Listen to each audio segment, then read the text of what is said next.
do. Why does this keep...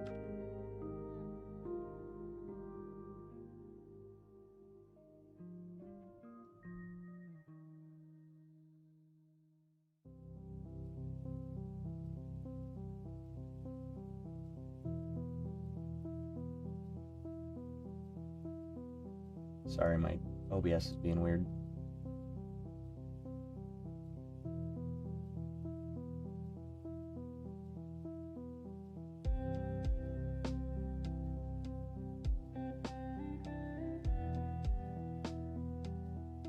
I don't know why that's locked, but it is.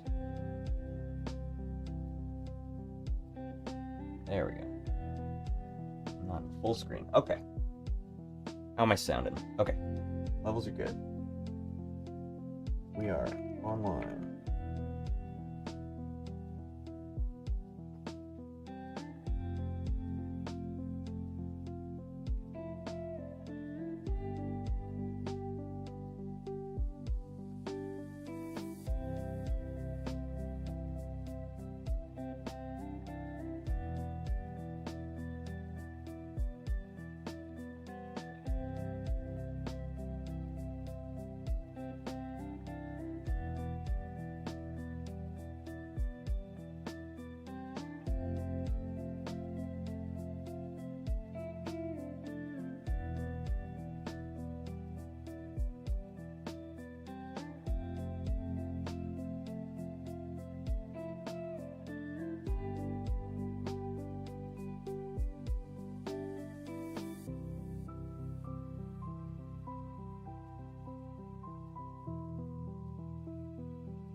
Yo, what you animating? I am animating. I don't know if you've ever heard of the manga Tower Dungeon, but it is a very fun manga that I recently picked up, and I wanted to do I wanted to test my ability to do animatics, and I also really like the style, and so I wanted to see how quickly I could like emulate somebody else's style. And so I am doing a little animatic of it just to get a couple of things done at once.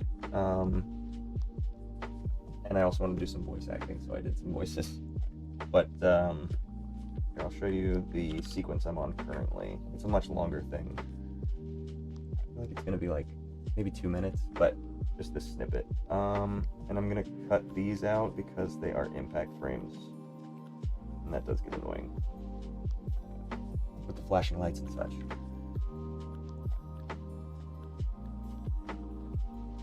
I need to...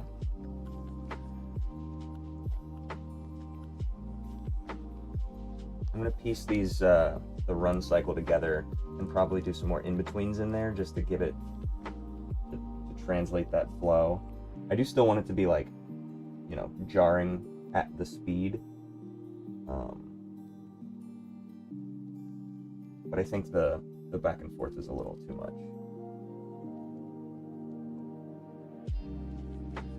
Might need to go more up and down, even though in a run, you don't really go as up and down. It's actually more forward, but need some work. I would highly recommend it, especially if you like any of the Dark Souls world, or like, and it's just high fantasy, but it's really fun. I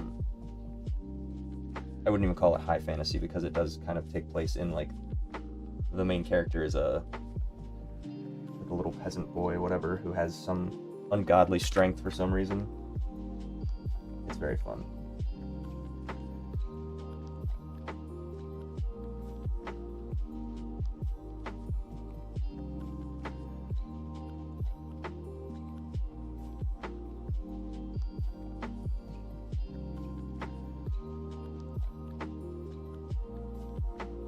I do hope they make it an anime someday, because that would be sick.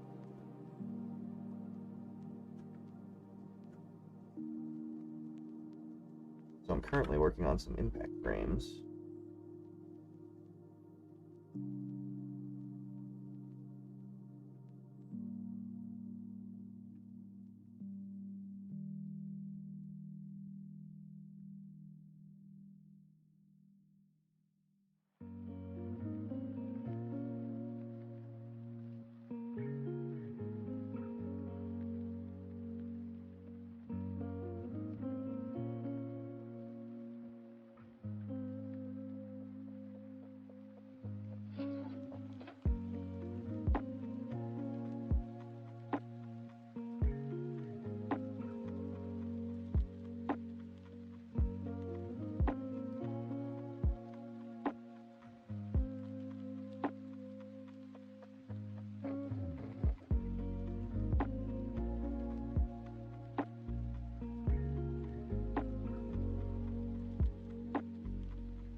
You made it! Thank you for joining.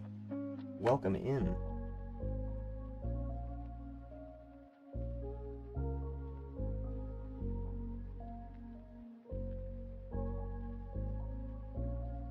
Oh, I also, for anybody who was here on Monday, I also figured out how to get brushes into this version of Toon Boom. Apparently there's different methods for different versions, which sucks. So I was struggling, especially because they cut off their support for any of the older versions. Like they put the forums in Discord for some reason.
But how are we doing? I'm glad I'm not the only one that deletes my line. Yeah, I could do my shift and just make a straight line, but then you lose the human element. You make mistakes. Control Z is my friend. God forbid I did this on physical media. Can't imagine how often mangaka have to redraw their frames or their pages. I would be spilling ink.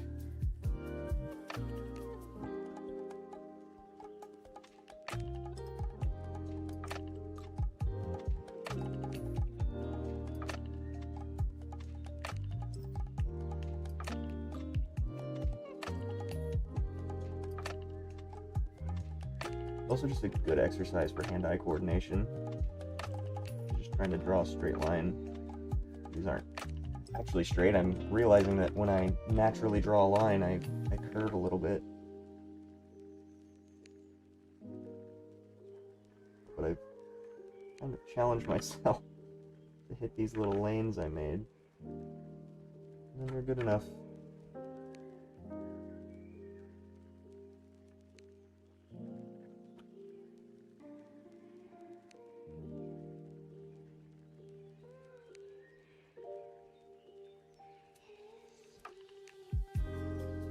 I do kind of want to fill all of this.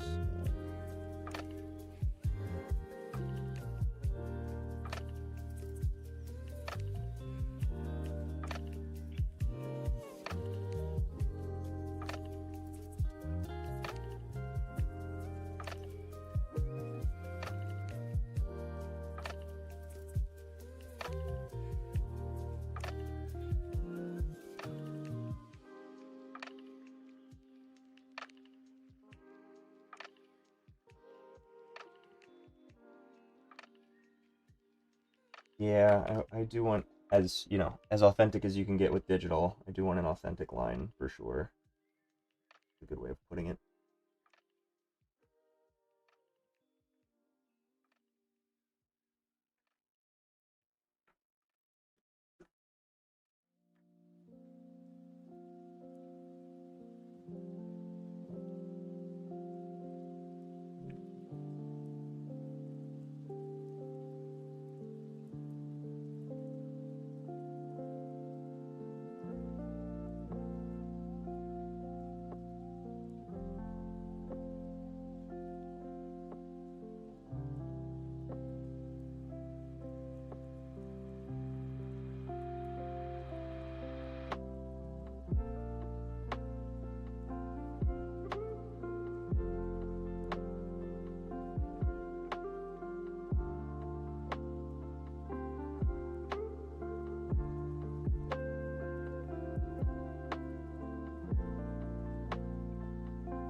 Yeah, I do find myself being a perfectionist, and it does suck. But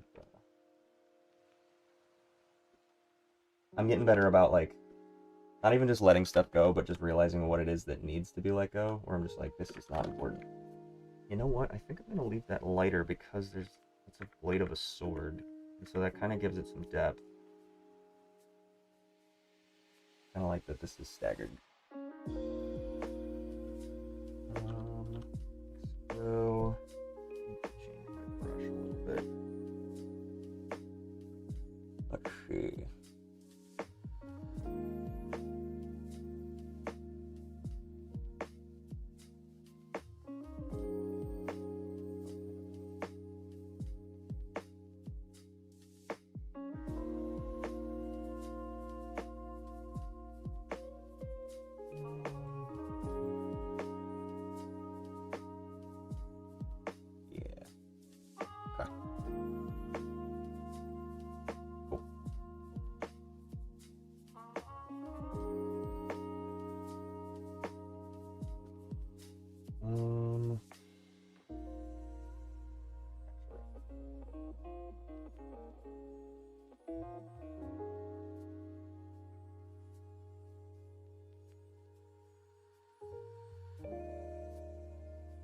Nope, that's not right. Is it B?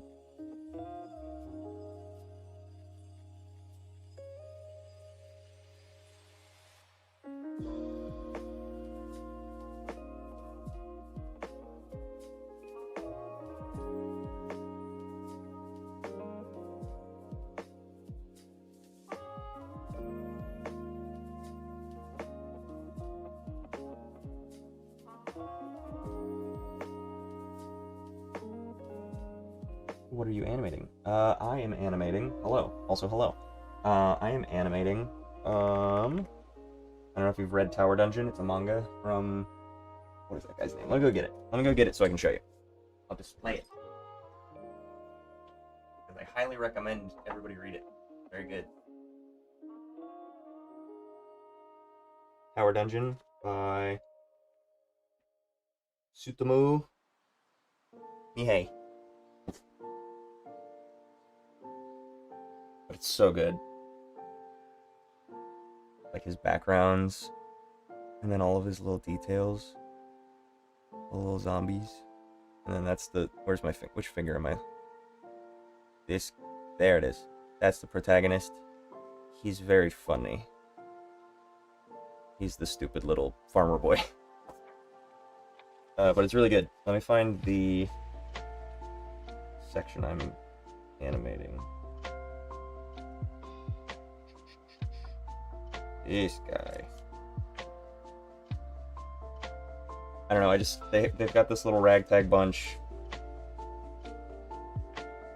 fighting against this demon, and I just really liked, I was like, that's how that person would talk, that's how this person would talk. He does a really good job of describing how each of the characters are without, like, expressly saying it. Like, there's no narration per se, but he just embodies their personalities very well just by the way that they interact with each other. And so I was immediately like, oh yeah, that's that guy for sure, like, to a T. So I wanted to do some voice acting, I wanted to do some animatic, I wanted to do some, I really like his style, just the stray hatching, like, little stuff on his cheeks, like, it's such a grungy feel, and I really like that, just because of the line consistency. And so I wanted to try and emulate that. So, I'm trying to cover a couple of different things in one project, just to get better about it.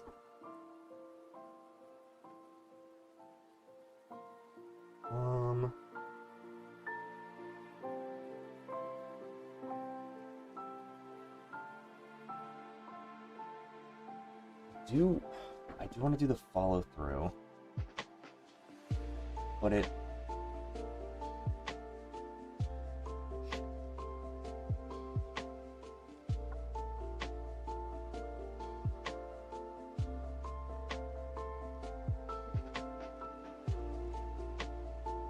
thank you for subbing. Welcome in. Let me do a really rough pose and see how I like it when it's done after the it's called impact frames.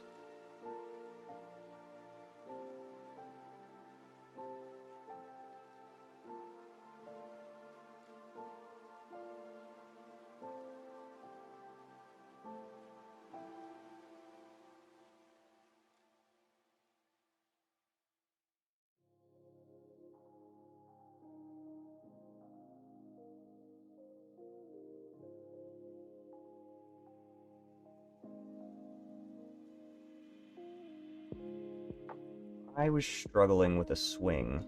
I'm trying to think how that would... He would like push up against it with his shoulder. He'd put his shoulder into the hilt.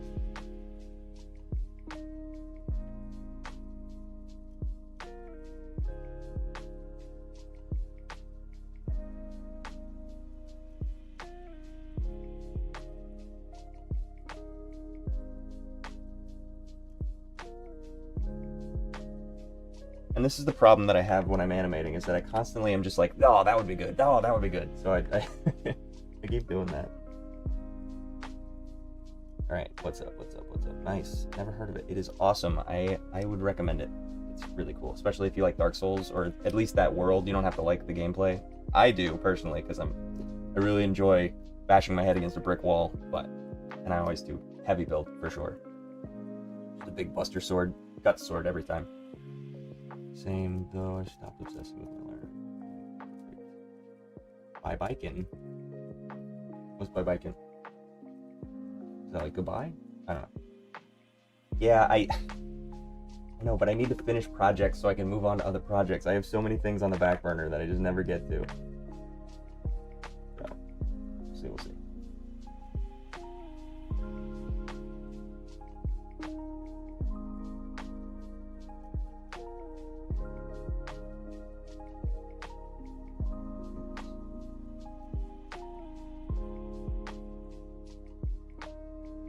I'm doing the pose to myself so I can figure out, like, his hands go here.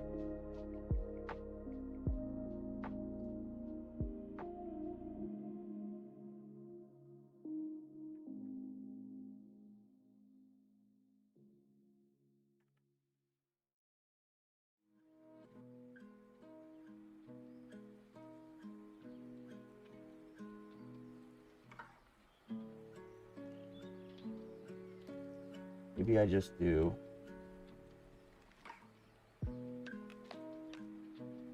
shoulder,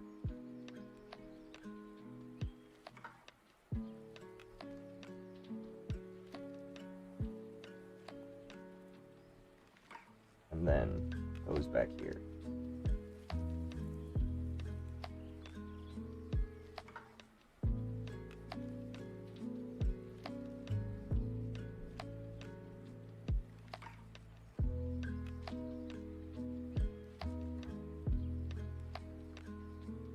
Straighten out as it's swinging through, like he goes here and then he drags through with his shoulder.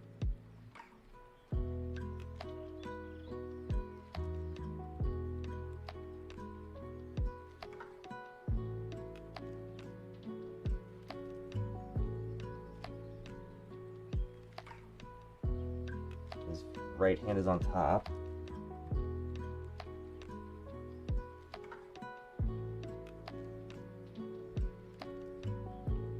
That would be bad.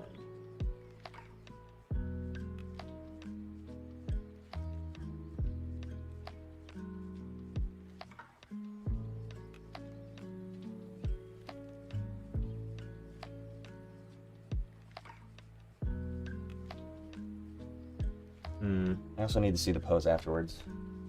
Not enough time in the day. You are absolutely correct. There's not enough time.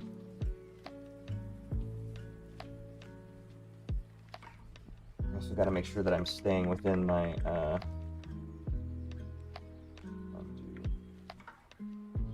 I had a frame. It's just the drawing.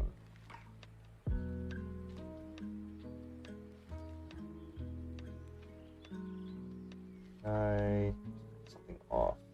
Ah, there it is. Yeah. So he does swing through and points the sword forward. So I do need him to follow through.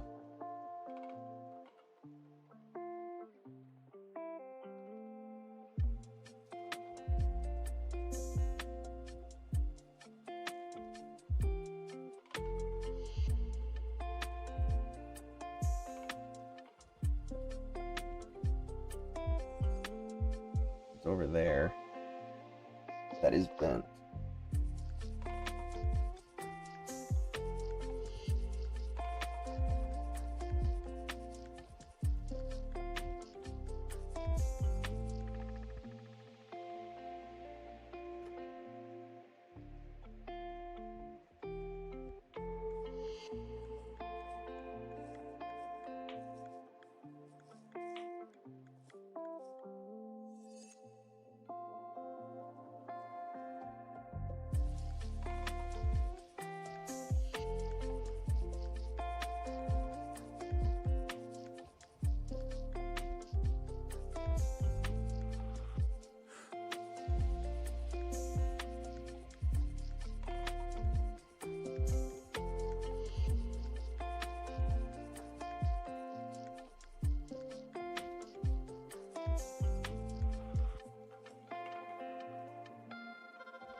Oh, I'm on the final. I need this to be a rough. So fine.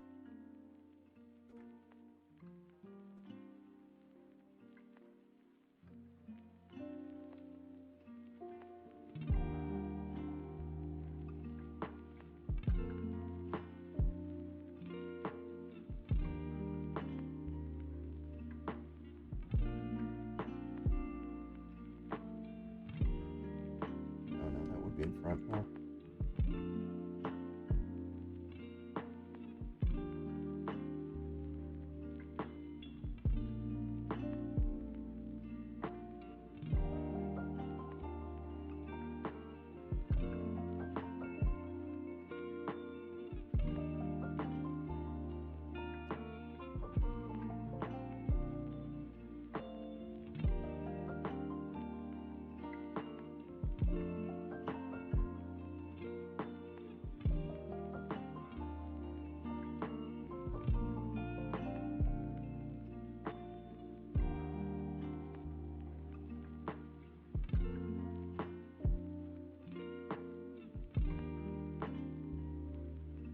Mm.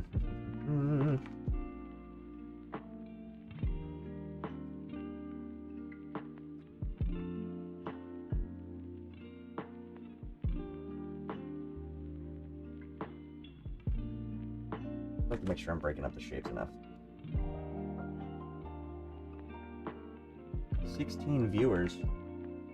I don't know how real that is, but welcome in if you're here. I think I've only had 4 in the last couple of weeks. That's not true. I think I had 6 at some point.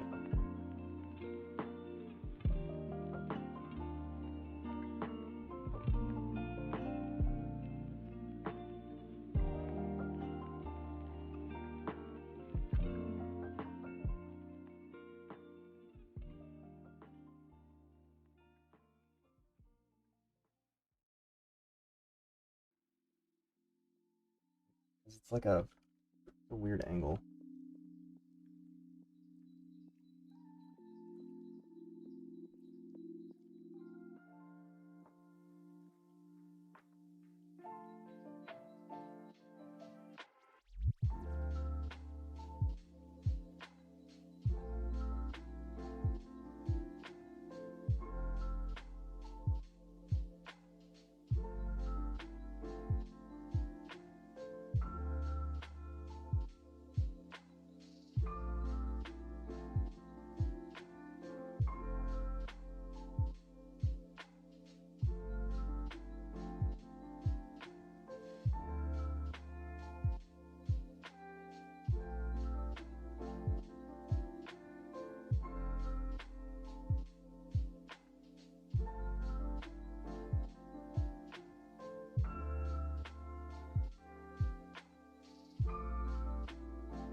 Dynamic poses be like that? Absolutely, and that's all I'm ever trying to do is a dynamic pose. I don't know why I torture myself, but it's always fun.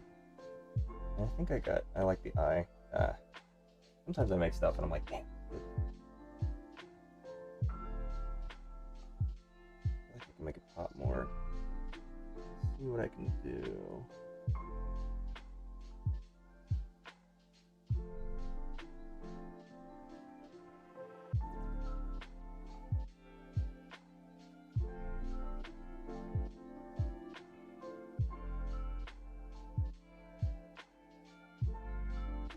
Nah, I like where it was.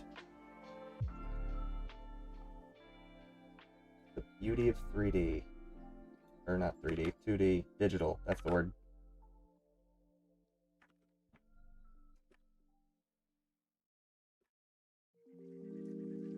The results speak for themselves.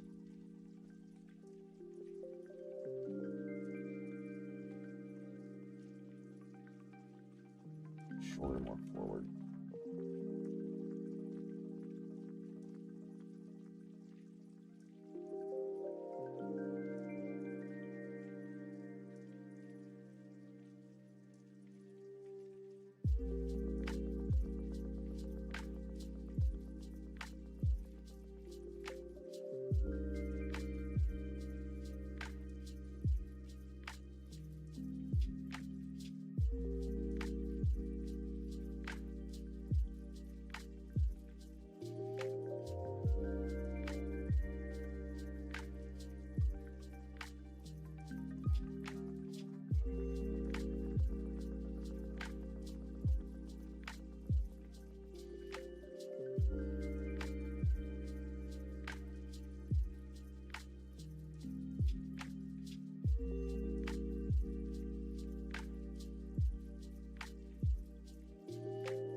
I'm on the color line. Damn it. That's okay. Quick fix.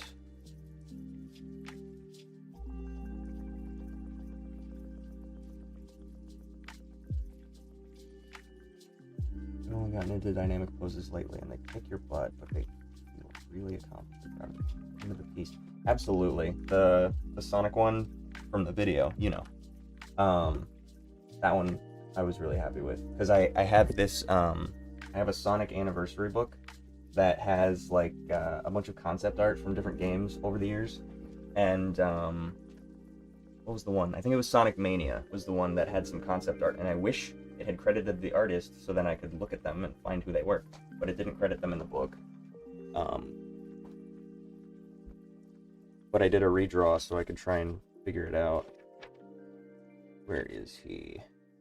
But I was like, I will never be able to make anything as dynamic as this. And so my worry was that I wouldn't be able to do it.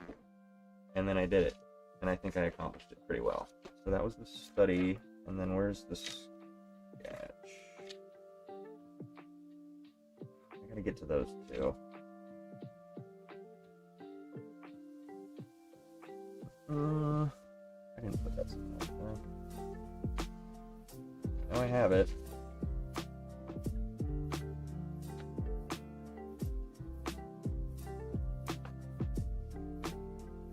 A lot of hand practices, good lord.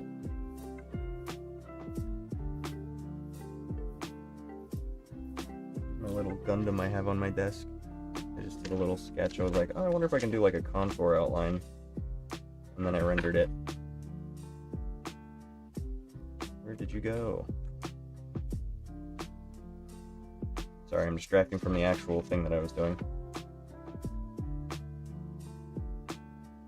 Come on. What's the name? What's the name? We threw out a name. Let me get in here.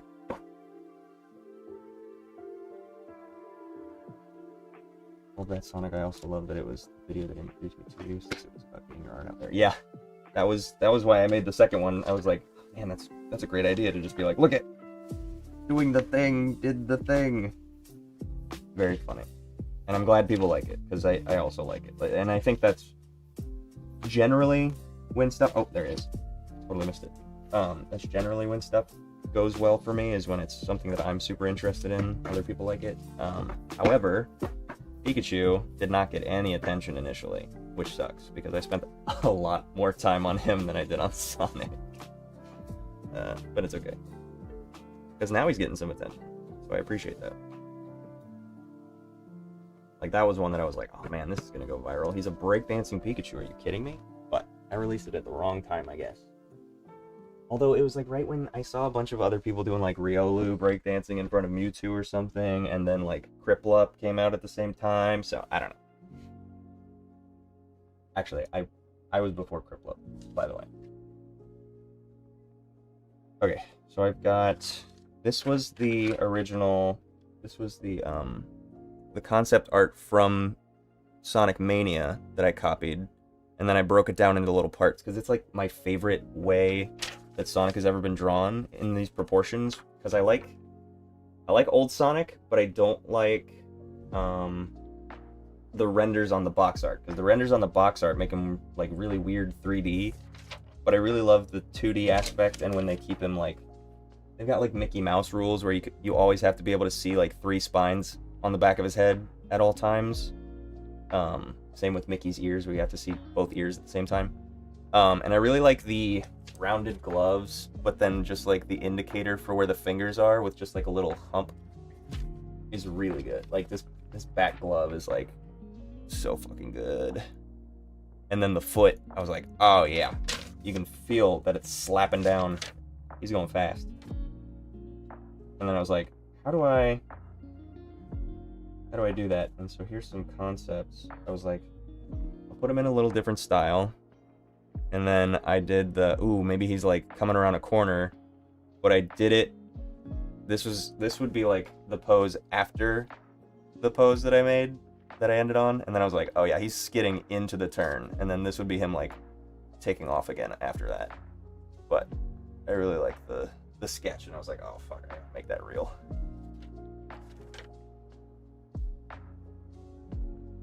And I'm more of like I really like angles, so you can compare these gloves right next to each other. And I was like, as much as I love the rounded glove, I feel like the angles are more dynamic. I don't know. Yes, he's very bubbly. I love him.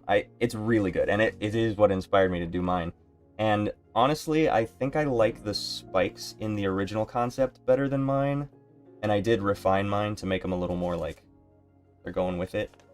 And there's some drag and stuff, but yeah. Sorry, I'm talking about this too much. Thank you for the praise. Yeah, I really like the skid, and it also gave me the opportunity to do a close-up on a hand, because I like doing hands.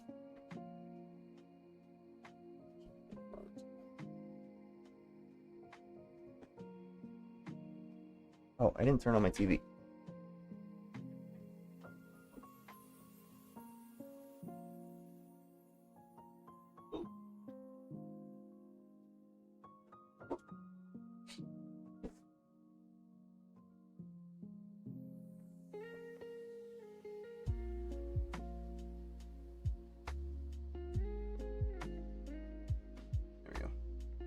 You can't even really see it back there on the stream, but I like to have it playing because it distracts me sometimes.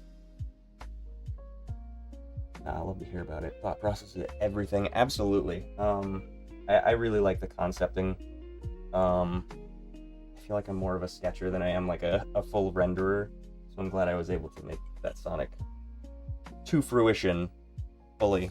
And I was like, I wish I was better at color, because I wanted to do something crazy with like purples and oranges, and you can kind of see it in the final render, but I only added a couple for like highlights and shadows. It wasn't anything crazy, but I do want to eventually get crazier with it. Let me see what this even is. I might be interrupting myself. Maybe I intended for that to be... Doesn't matter. Doesn't matter. I'm in charge.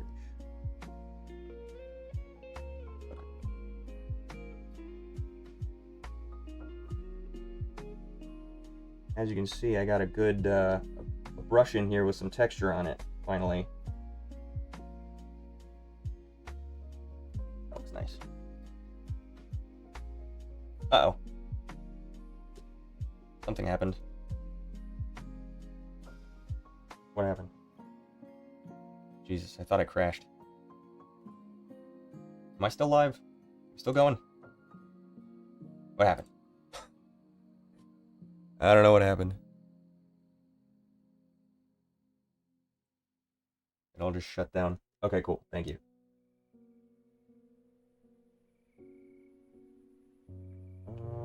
Okay.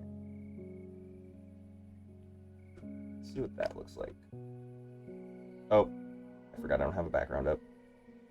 Here we go.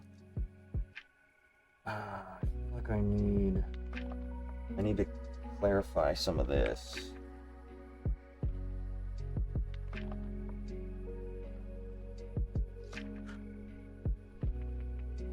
Oh, I'm on the wrong layer again.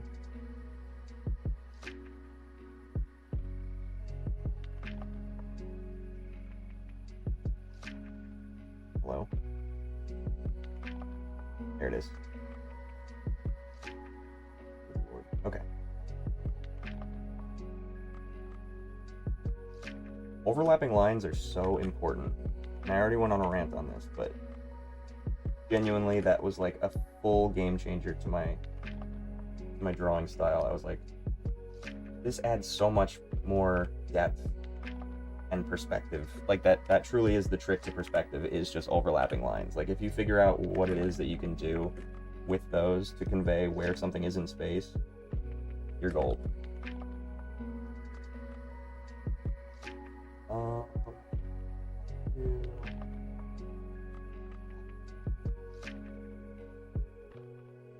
Oh, I'm on pencil. That's that over top. Really emphasize that. I'm gonna fill this in with black gray as well.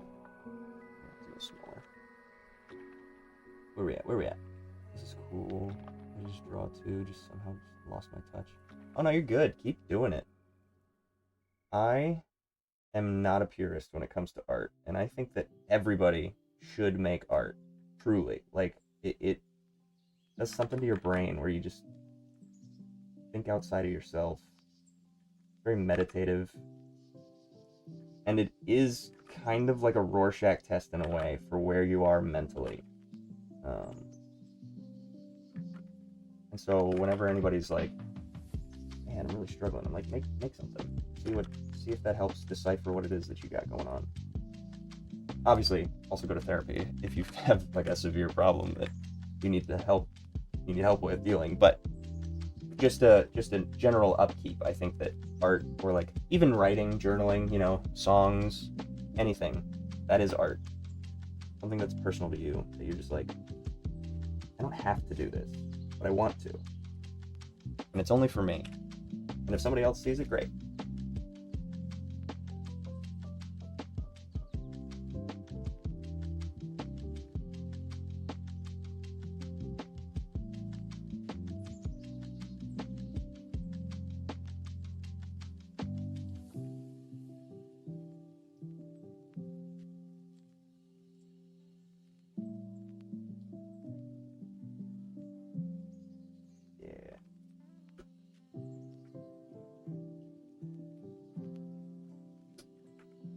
Ooh, you know what I can do?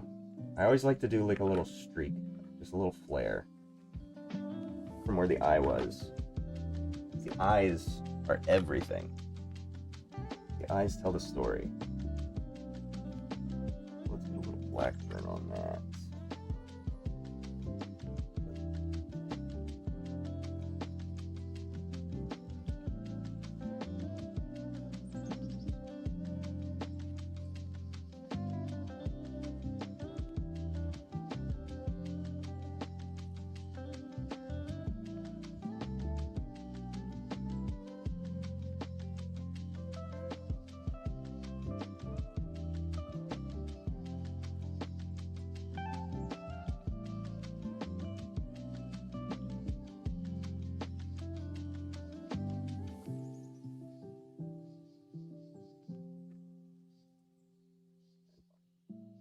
I know what I'm gonna do with it.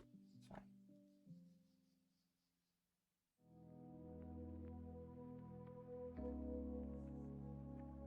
Yeah. Okay.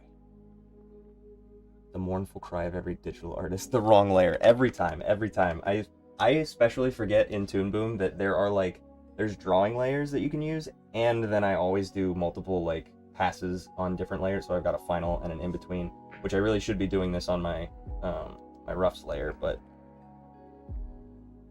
anyway. I had a semi-realistic touch, now it's cartoonish. I can't get what I had, but I will keep trying. That's an interesting idea, because I personally went from more realistic to cartoony on purpose, because I was told, and I think I also came to the conclusion that drawing from reference and drawing more realistically then gives you the ability to abstract from there. Once you know what parts are more concrete, what really matters to the form, then you can abstract from there and be like, okay, here's a hand but very loose, here's a face but very loose, like just general stuff. So it's interesting to hear that somebody wants to do more realism having done cartoony, because I don't see that as a problem personally, but I understand wanting to have a certain style. And I think the only difference between cartoon and real is like rendering, in my opinion. It's just like you just spend more time with it. Like you can do the landscape or the landmarks of a face or a body or whatever, and then you just follow the anatomy, and I feel like that would be just something that takes more time rather than like a skill you've lost, I guess. I think you can do it, is my point. Embracing a new style is helpful. Yeah, I would agree. No. I didn't take it as offense. I genuinely, it was just that's my journey, was that I went real and then cartoon on purpose. So I was like, oh, that's interesting that somebody else has the opposite experience where they started real and only wanted to remain real.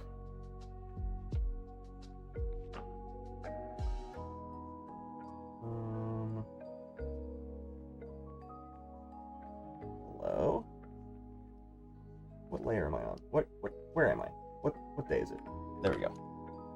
Oh, speaking of what day is it, that was a genuine realization I had. I realized today that it is March, so I need to come up with a monthly thing, a monthly prompt, a monthly challenge for the Discord. So I will I will get on that when I think of it. But I do have other errands to run today, so join the Discord and look forward to that. I'm a silly goose. Genuinely, I'm 4 days into March, and I was like, what? Oh, yeah, I said I was going to do that.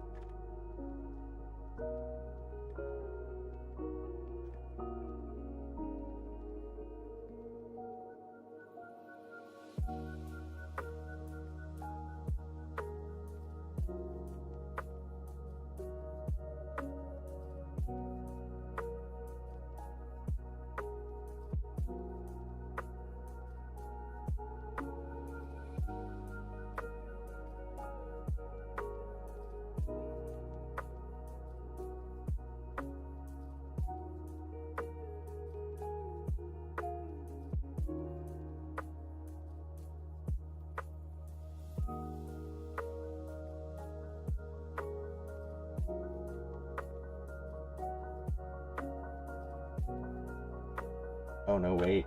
He doesn't have a blade. I forgot that it snaps off in the enemy. It's part of the narrative. Very cool. Very good visual.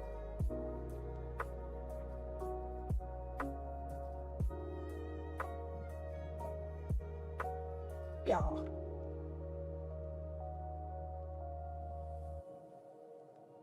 Alright, let's run that, and I will give you a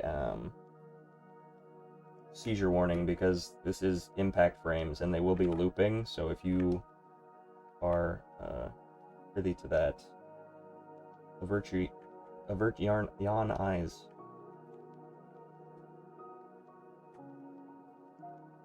Give me 1 sec.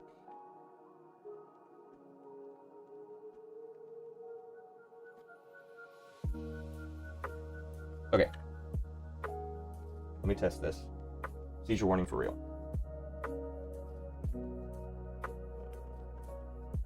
End it there, and then that'll be it. Oh! Glitching.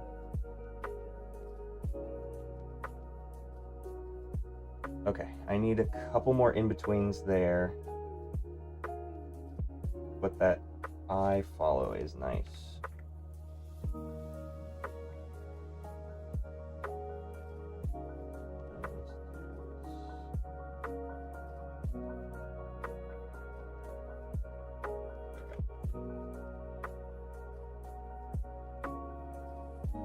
Okay, seizure warning over. You can look.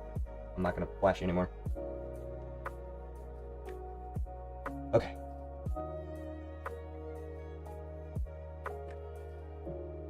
I do like that, and it does work pretty well. I think it'll help if I fill in these colors as well.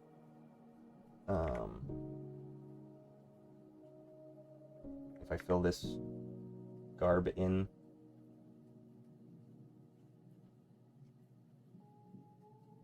Oops.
What made you change your art style? I started traditionally in high school. My art teacher was very much somebody who hated the deviant art style. He was like very much, don't just draw anime, draw from observation, draw what you can see, and then abstract from there once you get it. And I took that sincerely, and I did get good enough to draw full renders. And then from there, I was like, okay, back to my main objective, which is animation. So, I don't necessarily have a specific style for animating other than my character that I have like a thing for myself that I want to work on, just like a show kind of whatever. I don't really have a pilot or anything, just like if I were to have a style, this is what it would be. But for the rest of the stuff, it's more just, I think I want to make stuff that I can then, like, take somebody else's IP and then morph it a little bit more towards my style. Not necessarily because I don't want to just copy whatever their style is, but in animation, you do kind of have to be able to draw in somebody else's style, because with working on a larger project, you have to maintain the style across everybody's scenes or whatever. You have to be able to keep that character. And so there is a valuable skill in copying somebody else's style, but you do also need your own so that you can, have your own voice. So for the most part, I just make stuff and then make it look good, and I don't really care about style other than for that character. So for Sonic, as an example, I looked through my book, I found what parts of him throughout the generations I really liked, I pieced all of those together, and then I made my own Sonic, my own version, I suppose. But, yeah. And my style, my character is very much an amalgam of all my favorite things that I've put together. Just, I like the way they do eyes, I like the way they do noses, I like the way they do hair. Just kind of merging it all together. And that's different to do for realism, because with realism you kind of just are drawing what you see. And obviously you can come up with stuff from imagination with realism, but I think that's harder to do. Like, I think there is a way that you, even still drawing realism, you still have a style. As evidenced by, like, the painters of the Renaissance, and, like, they were capturing real life, but they still had a style at the end of the day when they were fully rendering. Speaking of, my favorite is Caravaggio from the Renaissance. Study him because he had really high contrast. I think they called it chiaroscuro. Just very dramatic lighting. And that was very important to evolving art just in general. It went from, okay, we've captured realism, now what else can we do? And so he took it a step further and was like, all right, I'm going to make super dramatic lighting, and I'm going to this is going to be like a play, but painted. It's really, really beautiful. And that's something that I really like too, is like high contrast stuff, which is why I usually work in black and white for animation. Just because I think the biggest stuff that I like to focus on are line, form, and I guess shape, but movement. Let me see if I can find that. There's like a chart that shows you what all of the art, the principles of art, I think. There's the principles of animation, I know. But I remember there was a poster in my art school. Yeah. Elements of art. Elements of art, principles of design. That's what it is. Space, color, shape, form, value, texture, and line. So out of those, I would say line and shape and form. Shape and form are very similar. Form is like 3D, shape is 2D. I would say out of those, what did I say? 7? I would say line and shape are my 2 go-tos. Those are my, I'll say, hyperfixations. Whereas like color is an entirely different beast, and that does require a lot of learning, and I'm so bad at color theory other than like complementary colors and like tertiary colors. That's about it. I didn't even know there were principles of design. Let's see what the principles of animation are. And I'm gonna guess. I'm gonna guess, and then I'm gonna put this on screen before I type anything. You can see my hands aren't typing. Let me see if I can do 12. There's staging. There's movement. There's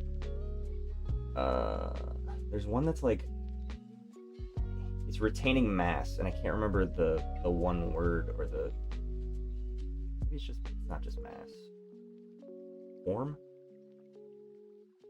I don't remember. I don't study these. I just remember which ones I really fixate on, which are arcs. Arcs is like one of the most important ones, genuinely.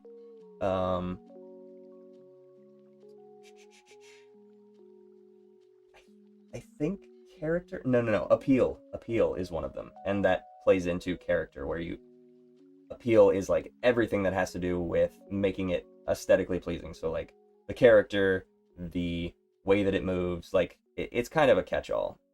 It's a cop-out when it comes to like, we got to come up with a number. Here's 12. What are they? Appeal. I'm stalling.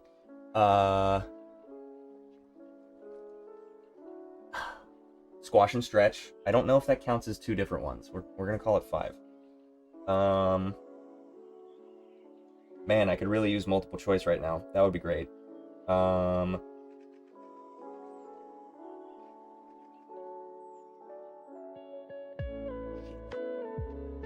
Doing so bad. This is embarrassing. This is how good of an animator I am. Because I know what they are in my head. Like when I'm animating, I just do it. I don't think of what it's called. You know what I mean? So like, for example, smears. That is one of them. It follows through with arcs. Follow through. That's one of them. Follow through. I don't think primary and secondary action are two different ones. Line of action. Line of action? I think is one. Anticipation. I should have saved that for last. Anticipate. Yeah. I don't know. I'm just gonna look up the rest. That's pretty good. Pretty good. Pretty good. Alright, let's see what we got. Let's bring this over here.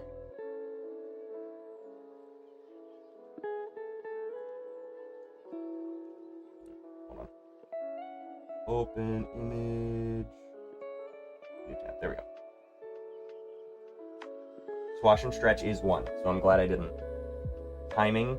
I got anticipation. Staging, did I say staging? I don't think I did. Arcs. Slow in and out. See, there's easing. I didn't say that one. Straight ahead and pose to pose. That's a method. That's not a principle. Whatever. Follow through, I did. I didn't do overlap, but whatever. So I only missed, let's see. So far, I only missed timing and pose to pose and staging. Exaggeration. That must be the 4. I did secondary action. I said form, not solid drawing, but I'm going to count that. And appeal. I only missed 4. That's not bad. And 2 of them are just like things. They're not principle. Whatever. Anyway. That was my own self-quiz. Sorry, I haven't been paying attention to chat. Hopefully that was entertaining. Okay. That's so nice. Squash. You were trying to cheat. You were trying to help me. I wasn't looking, I promise.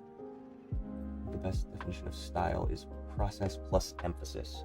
I would agree. I think, like, I didn't go out of my way to come up with a style. I just recognized the ways that my hands naturally move when I'm drawing certain lines. And I also... I think it just kind of comes from, like, especially when you're a little kid and you're like drawing stuff that you like, you know, and you see what it is that you are enjoying and you go, wow, that's really cool. I want to make that. And so I remember I would draw Pokemon and I would draw Cars and I would draw, not the Disney Cars. It's a fine movie. We're not going to get into it. What else did I draw? I drew a lot of stick figures because, I used to watch like stick fights on YouTube, or actually I think it was probably on Newgrounds, or like Albino Black Sheep back in the day. Yeah, but stick fights.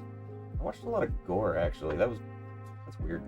But I didn't carry that into my style. But that kind of translated into like animation and figure, I guess. And so it just kind of developed. I think my first like character drawings or even animations were stick figures for the most part, just because that's easy. And it gets the point across. And I guess that was early stages of storyboarding. I just never had anybody tell me that that's what storyboarding was.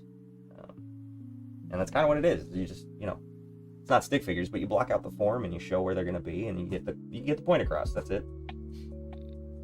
And so yeah, just your own style kind of just comes from your own inspirations, and then you hope that you don't just rip it one for one, because that's not cool. But yeah, I think that's all my style is. I did get most. That was the majority. I missed 4. Rough. I used to draw Power Rangers. Yes, Power Rangers for sure. The blue one was my fave. The blue one from which generation? Was it Power Rangers Dino Force? Was it Power Rangers Ninja Storm? Was it Power Rangers... Ooh, there's more. What are the Cop Rangers? They were like a police force. Was it like Power Force or something? I don't remember. I'm trying to think which ones I had. I think I had the Green Ranger from the... I think it was the Cop one. I think it had the rectangle suit. And like the big head mask. Like the visor was like an oval almost. I think that was the one I had. And a Blue Ranger, obviously. Blue is the best. Yeah. And then I liked the Ninja Force, or Ninja Storm, I think it was what it was. But the blue was like a teal, so that was a little like, oh, I like the dark blue, but I got over it. It was still cool. And then I stopped watching Power Rangers, unfortunately, which it was the dumbest decision of my life, because Power Rangers still it rules. And it's kind of like the Kamen Rider that still is happening. Like, that's a big thing that's popping off right now. So if I had kept up with Power Rangers, I would be like, oh, I got inspiration from Power Rangers and the Kamen Rider stuff. Whatever. I mean, Kamen Rider was original. You know what I mean. That's really interesting.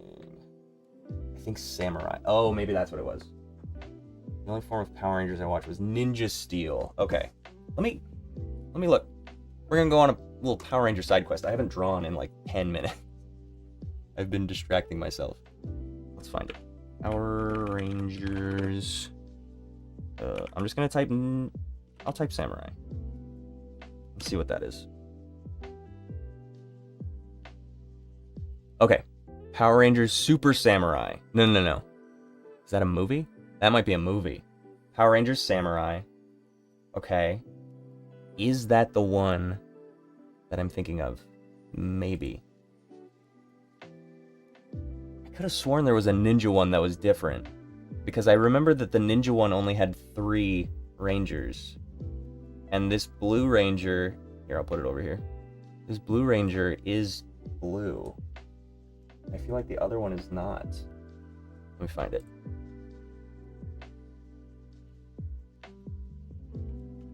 Power Rangers... Ninja Steel. Okay. Is that what you had said? Oh, wait. I was right. Ninja Storm. I was right. That was the one that I was thinking of. But there is also a Ninja Steel, which is this one. Samurai and Ninja Steel. I think Ninja Steel might be the movie. So you were right twice. I was right once. Let me find it. Here we go.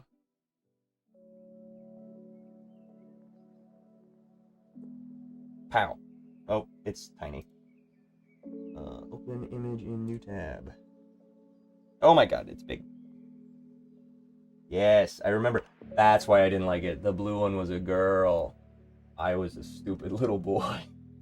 And I went, my favorite Ranger's a girl. I don't like it anymore. No, but it's still ripped. I still watched it. And I also had a Blue Ranger, so like, it's the big deal. I hate when people are like, boys can't play with girl toys, whatever. Stupid shit.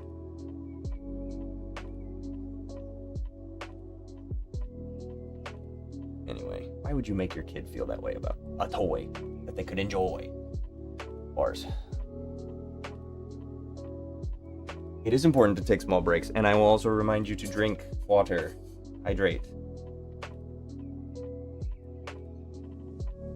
Hydrate with me while I explore the Discord and see what's going on. Nothing. Okay. It was a different Discord.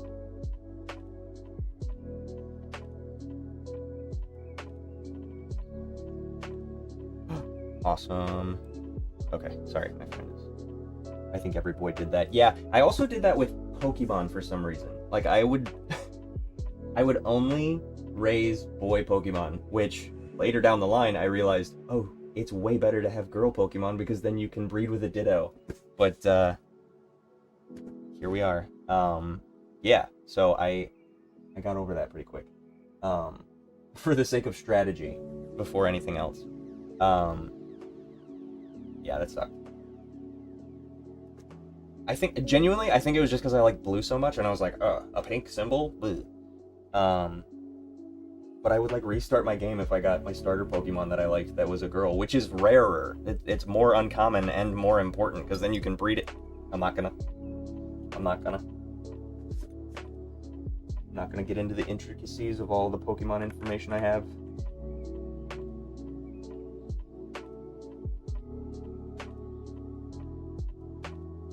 I want the background to be a little grungy here.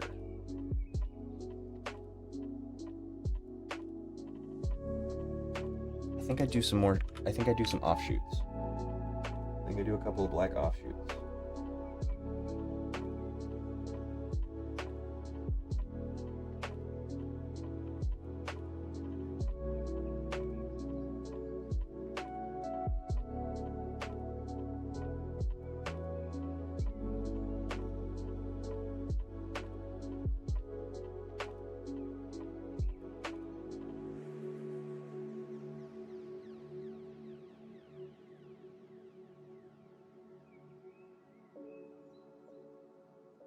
I'm gonna fill these in. Oh, I did those on the color layer. I'm a fool. Every time. Just delete that, that's fine. It really doesn't matter as long as it shows up. I was doing draw on top, so it should be fine, but just because.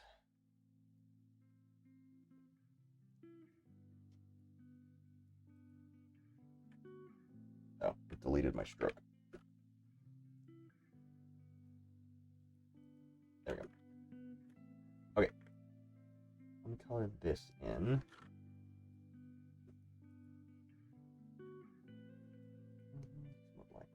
This is a really great... I'm glad I got this brush figured out, because I really like the texture, and that does kind of match the grunginess of the design.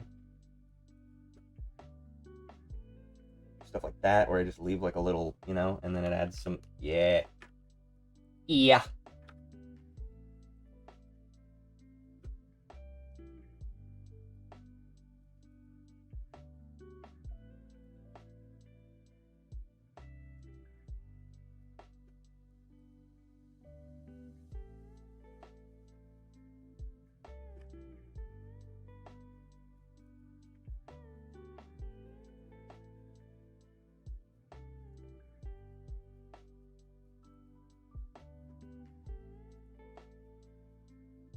Ooh, I like the way that oh yeah, it got thinner on the turning of my brush. Or maybe it was the pressure. See, you just, you know, your hand moves a certain way, and it just develops a certain flow, and that does attribute to your style. And I will note that a lot of the time I'll like, rather than try and move my head or, you know, turn my body to make a stroke work, I'll just recognize that, like, for instance, this is an awkward curve for my hand to go like, you know, I could make it work, but that's not the way that my hand naturally flows, so I will just rotate this and then... Okay, well, bad example. There we go. So I would prefer to follow my my natural tendency of the flow of my wrist, because that does attribute to your ability to retain your style. There are like points of tension when you don't manage to keep that going. And it is noticeable.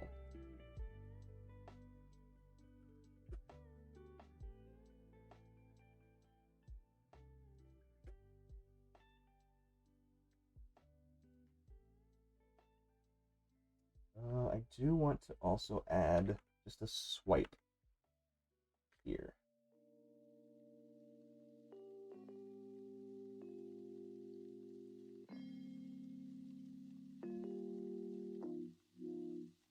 Yeah, I think that'll be good for showing the flow on the color line.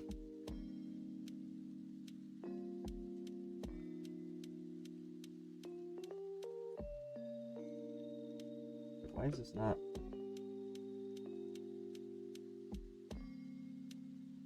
What the hell? I drew all of that on the color line. Okay.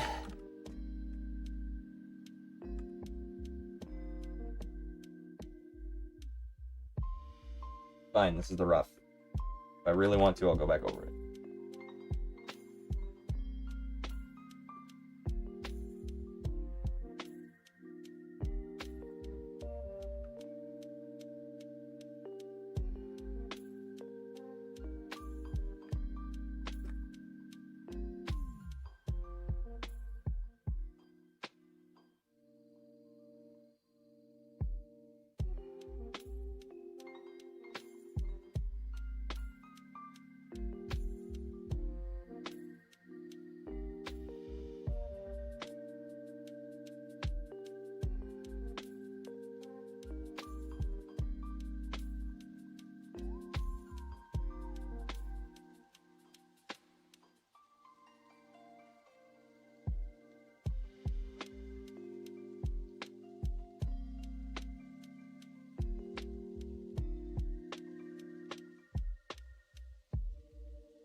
Make coloring so much easier. The last brush I had was not great. Sometimes it's important to take the time to refine your process rather than wasting time banging your head against the wall, because the hour it took for me to figure this out is going to save me like several hours in the future if I keep using this brush.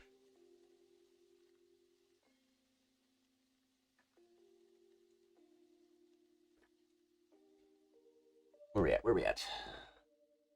I saw someone on Instagram make art using math. I'm trying to think. I don't know if I've seen that thing exactly, but I saw somebody make pictures with like a graphic calculator, and they do equations and stuff, and then it makes lines for them. But yeah, something similar for sure. Super fun. So detailed. Yeah, I mean, some people got it. I don't know. Now, there might be a way to reverse engineer it where you draw the picture first and then the thing like breaks it down into equations, so that you can see where the lines will go, potentially. I'm not trying to discredit what they're doing, because there is an extra step there, obviously, which is still cool, but it might be a little bit easier to do rather than them sitting down and just inventing math to then make it happen, because I feel like that would be way harder. But I don't know, I'm not a math guy. Although I will say, animation is math, for sure. Physics, specifically. You have to take into account the weight of things. You have to take into account the limitations of anatomy when you're moving, specifically with character animation. There's like gravity involved with the way that things fall, aerodynamics. Not that I research any of those things, I just pay attention to what I'm seeing and can then translate that into pictures. But I would think that, because me personally, whenever I see something that's really well animated, I'm like, oh man, that's really cool, and they captured that well. That's what impresses me, is when you can capture something that is real and make it, in a drawing, make it feel as real as it would in real life. Um, and so I would think personally that a lot of physics people or scientists would really enjoy animation because they would be able to be like, wow, they didn't do any of the research that I had to do to figure out why something would fly in that way in a wind tunnel. But they captured it with art. Like, I don't know. I would think that it would be interesting. Because that's kind of the vibe of what I get is like, man, I've really tried to do water effects, but I've never captured water that way, or, you know, I missed that. I don't know, maybe that would help. I did do a project for some scientists one time, and I did like, they commissioned me to do different animals they were researching, and so they had like a fiddler crab, a bat, and a fruit fly, and they all had different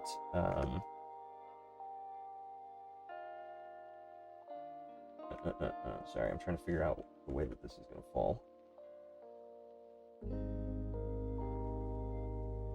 They all had different senses that they wanted me to try and encapsulate of those animals, and so the idea was to parallel the way that they affect humans with the way that they affect animals, and then translate that to how they were doing like robotic stuff at some point.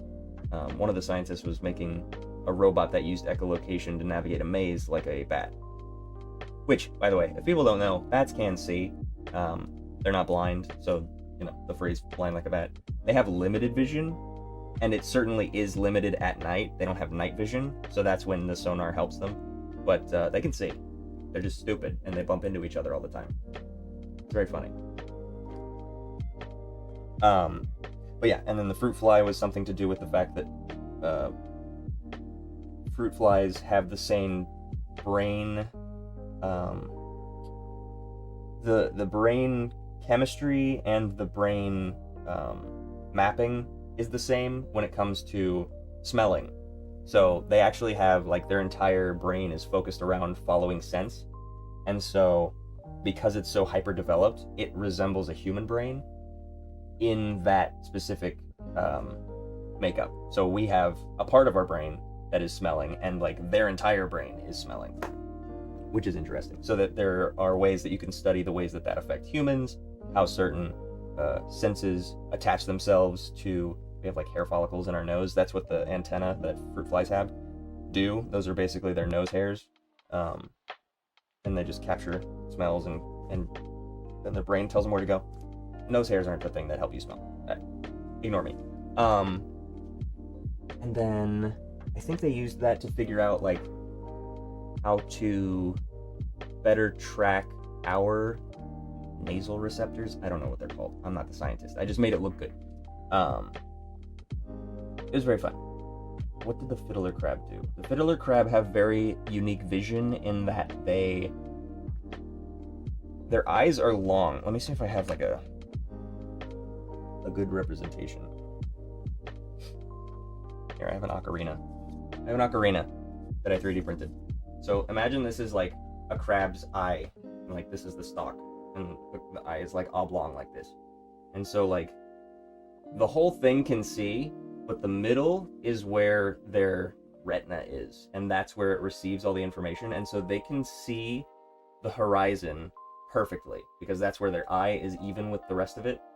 But then as it moves up, the rest of that is very fuzzy, and so when they're looking at the beach, they can see stuff that's perfectly in front of them, and so they'll like reorient themselves so that they can see what it is that they're interacting with. But then stuff that's higher up, they can't see clearly, so they follow the shadows on the ground to see when there's a bird that's coming to them to try and eat them, and then they hide. So if you're ever trying to get to a fiddler crab, they will sense you by seeing your shadow before it actually gets to them. Like, they don't see you, they just see your shadow. They see a form. Not that it really matters, they're still gonna be scared of you, but anyway. I don't remember how that related to humans, because we don't have vision that works that way. And they have 3D, or not 3D, they have 360 degree vision, because I think their eyes are actually like, they have like a, they have a shell on the top and then on the bottom, and there's no back. Like, this whole thing just rotates. I mean, it doesn't rotate, but like the whole area the whole area is a surface that can see. It's very interesting.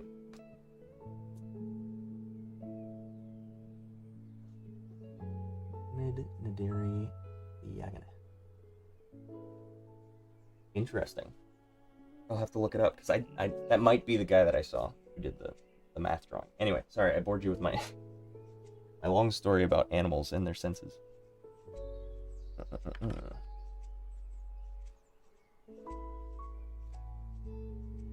And I also realized that this is all on the same layer, so that is a real shame.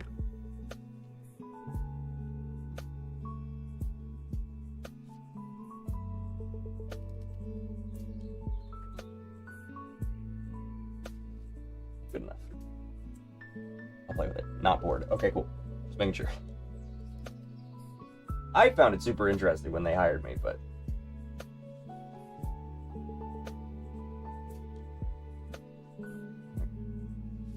go ahead and cover that up.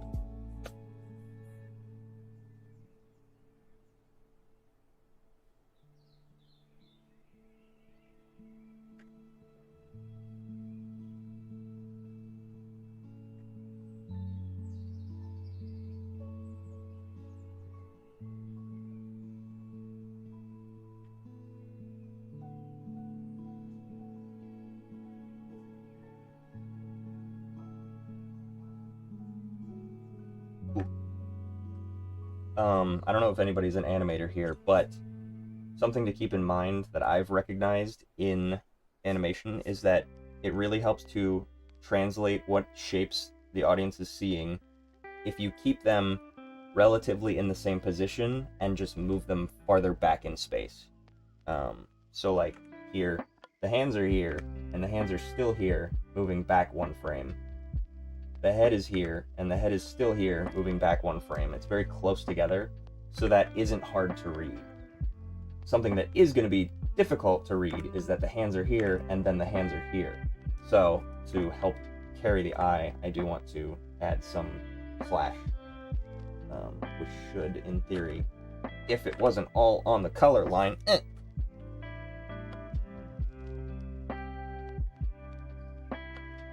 help carry the eye.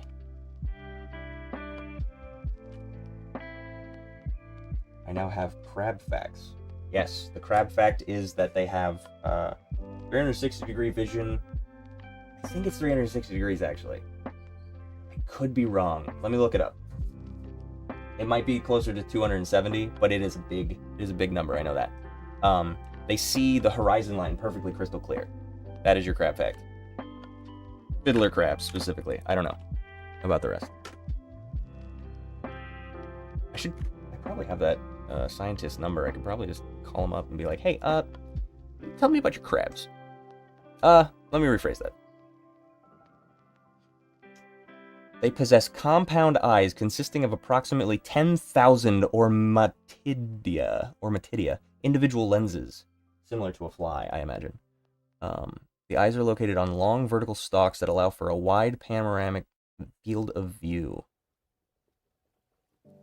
I want to say that it's 360, but I don't know. This is from 2006. Flashbanged myself with this. Let me look. Fiddler crab, vision, radius, a range maybe? Nearly 360 degrees.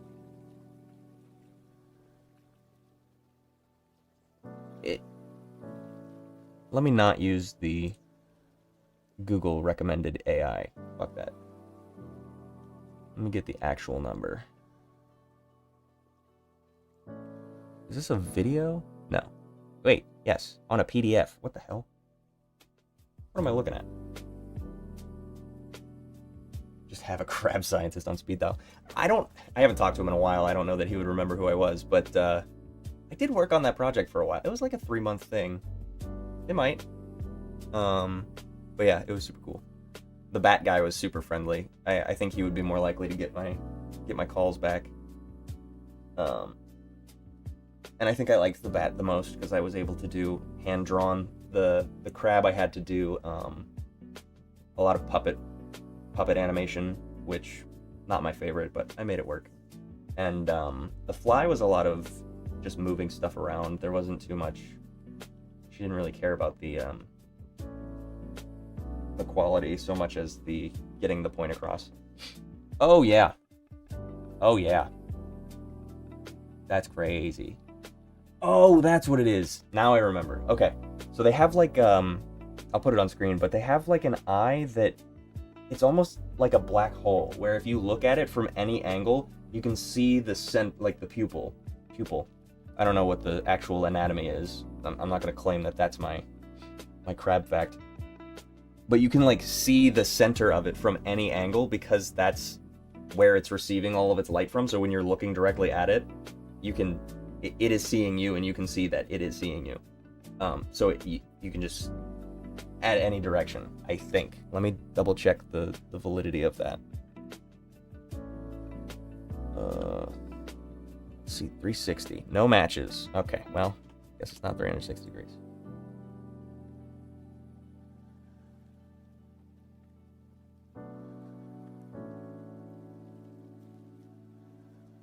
Give me a range. Come on. Man, this is only 3. Alright, I'll just show you the close-up of the eyeball because I think it's really cool.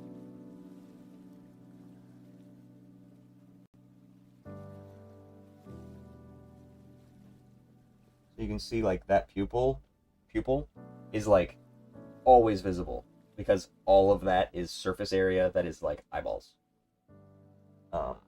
And to me, I'm pretty sure that means that it's not a pupil, but it's like a facsimile. Anyway, super cool.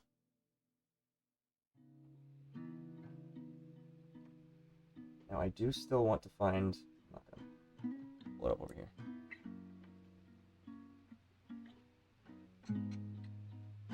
See if I can't find crab vision range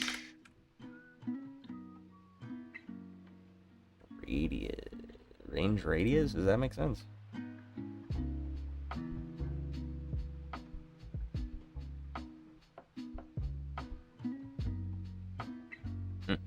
Sorry, I'm on a. I have to figure this out. I'm on a little ADHD brain path.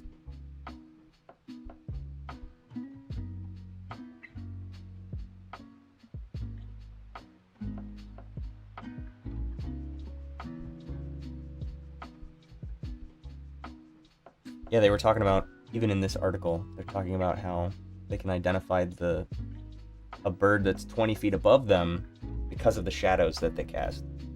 So I wonder if they do research about, like, when it's cloudy, how many more crabs get eaten because they can't see anything. I don't know. I also don't know where it found that information when it told me. Yeah, range is not the right word. That's throwing it off.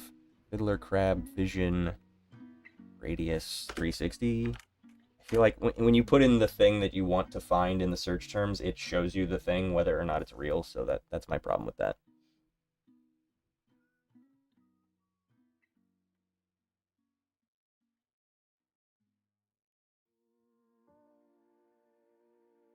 Fiddler crab eyes inspire amphibious panoramic camera.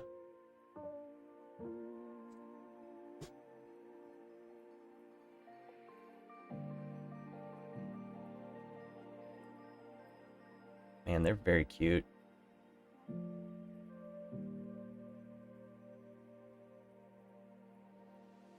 They're using all kinds of different measurements that I don't know, so it's hard to say. I'm just gonna go ahead. I'm gonna call it, me personally. I'm just gonna say that it's crab's 360 degrees. Okay, sorry, I'm looking at you. Okay. Bat scientist too. Yeah, I've got a couple. And fruit fly scientist. I'm sure they have other stuff. My thirst for knowledge. I'm so sorry. No, the monthly challenge will not be crab related. What do I want the monthly challenge to be? I feel like I want because the weekly challenges are a little bit more specific, and so I want the monthly challenges to be more vague. And initially this was a Discord for animation, but I do want to expand it to all artists. I don't want it to just be like blah, blah, blah. And I also do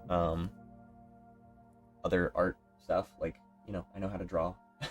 I feel confident enough to convey that to other people. So if anybody has or any need for advice, absolutely, I can give that. Because to animate, me personally, to animate is to draw. I know that there's a lot of 3D people or puppet warping, whatever. So for the monthly, I want to make it more of a concept rather than a topic, where the concept is like up to your interpretation, whether that's form, whether that's I'm blanking on other like larger concept like time, life. You know, I want it to be something that when you hear it, your brain goes somewhere, and then you make something based on that. Because I think that's more fun. Then there's an extra element of thought. You have the time to ponder it. You have the time to conceptualize and see what it is that out of all of your ideas, which one really conveys that the most.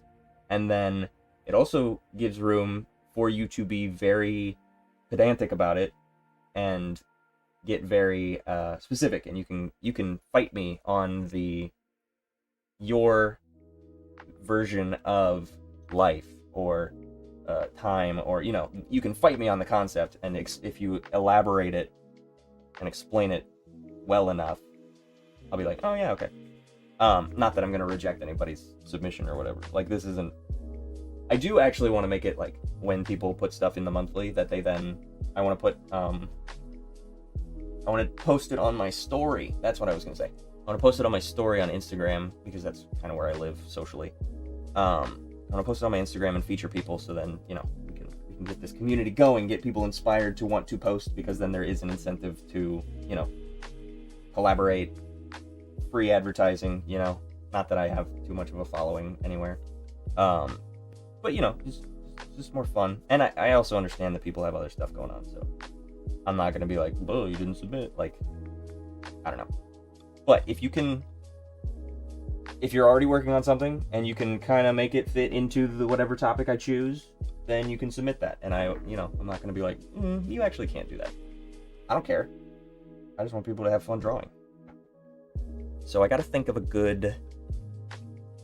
I don't think crab is a good enough topic. I did see the SCP show coming out. Yeah. I am excited for that. I don't know too much about SCPs. That wasn't my creepypasta moment.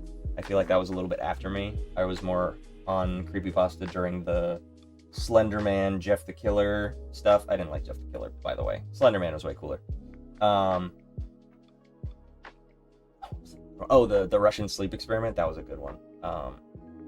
That one still is like relevant to my thinking. I'm like, oh man, I do actually want to do that. I want to see how long I can go without sleeping, but different thing. We are not doing crabs this week. This week is landscapes, I believe. Landscape, I think, was the topic for the week. Monthly.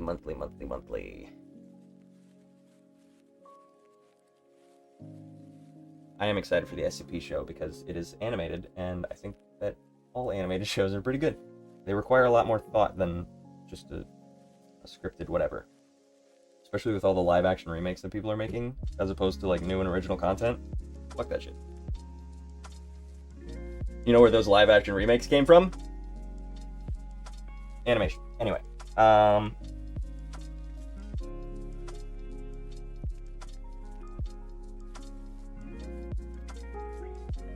Do I do something as specific but also vague as paint? Or draw? Or animate? Because, to me, animate, obviously, is to draw a bunch of things sequentially and move them. But you can also be animated in a still. You can have an animated expression. You can have an animated gesture. You can have an animated thought. You can have an animated scene. You can have an animated,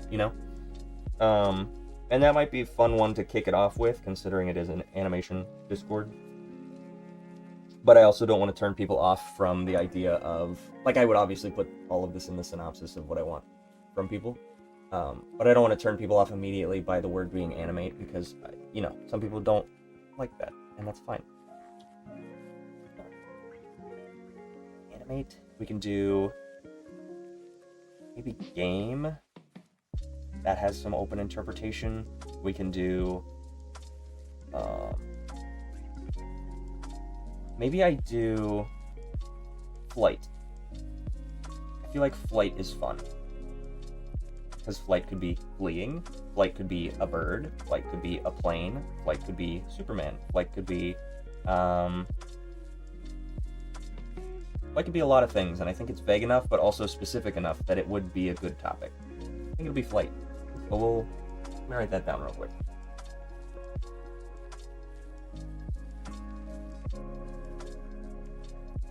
So everybody who's here gets a jump start on the monthly. Those are your birds hunting fiddler crabs, very good. Those are your incentives for showing up to the stream, is that you get insight and a little edge on what to start on. Yeah, I think we'll do flight. Sorry, I'm catching up on chat. The rules creepypasta. Rules creepypasta. I don't know if I know that one. I remember there was a hotel one that was fun, where he, some guy went into a hotel, or some mansion, and he kept opening doors, and each door had a different number, and it was working its way down to 1, and each of the rooms was filled with some weird trauma thing, and then he got to his house, and it had 0 on the door, and he was like, "Boo!" Yeah. That was a good one. Landscape, so maybe a beach with, I don't know, crab. All right. Getting a little crabby today with bats and crabs. I gotta catch those fruit flies. Birds hunting fiddler crabs. I'm glad. See, look at all of these topics coalesce. You can do bats with crabs and birds and flight. Do a bird that just freshly picked up a fiddler crab. You don't have to steal that idea. It's not going to get you bonus points, but it will certainly get you featured just because you submitted something, and it would be very funny. But what's the rules SCP or creepypasta? Sorry, I don't know that. What was the other one? Oh, Pokemon.exe. Was it Pokemon.exe, or was it like the black cartridge or something specific? That was a fun one. Just very similar to Ben Drowns, which I don't think I read that one, but I saw the creepypasta, like the imagery, and I was like, that's scary. Smile Dog, that's a good one. Not that it really had much of a story other than the dog. Oh, that one was one of my favorites.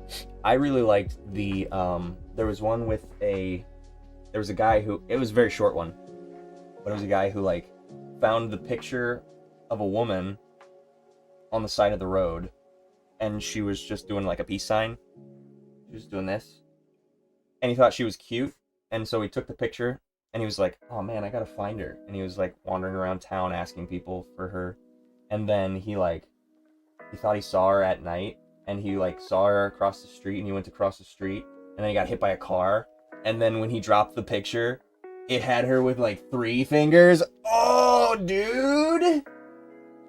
It was good. When I was 14, I was like, that's so sick, That was a good one. I like that one. I'm trying to think of other ones that freaked me out, because I feel like there were some that I couldn't finish, but I can't remember what they were, obviously, because I didn't finish them. Basically a story about a person following certain rules to stay alive. The plot revolves around these rules, which define the genre. Oh, I see. I'm trying to think if I ever read any of those specifically.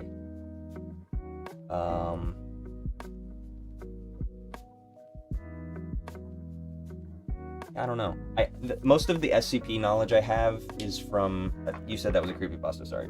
I'm going on a tangent. Most of the SCP knowledge I have is from video games that I've watched Markiplier play.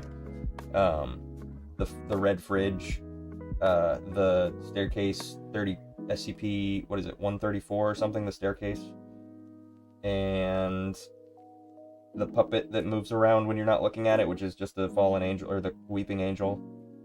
There's other ones that I've seen. Pretty much anything that he's covered in the 3 scary games I've seen, and those are usually shorter games. I'm trying to think if there's any rules. Rules ones. Nowadays, more and more creepypastas are becoming bland rules story. Oh, I see what you're saying. Okay.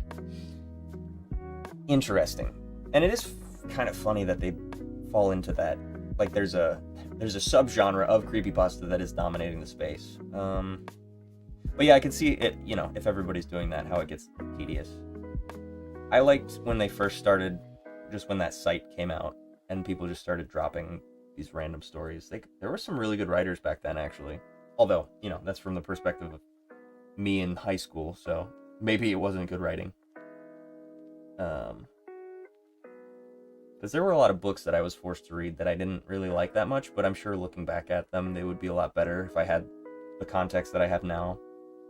And I also had for whatever reason, when I was younger, I had a problem, like, contextualizing things by putting my head in the position of somebody who was from that time period. So, like, The Great Gatsby doesn't make sense to me because I wasn't alive during that time. You know what I mean? Like,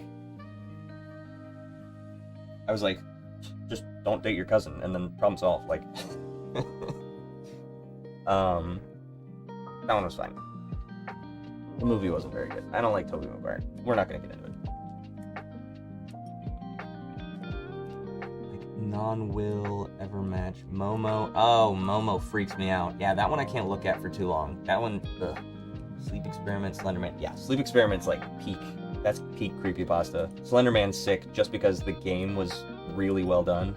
I don't think he would still have the same impact if that game wasn't very good.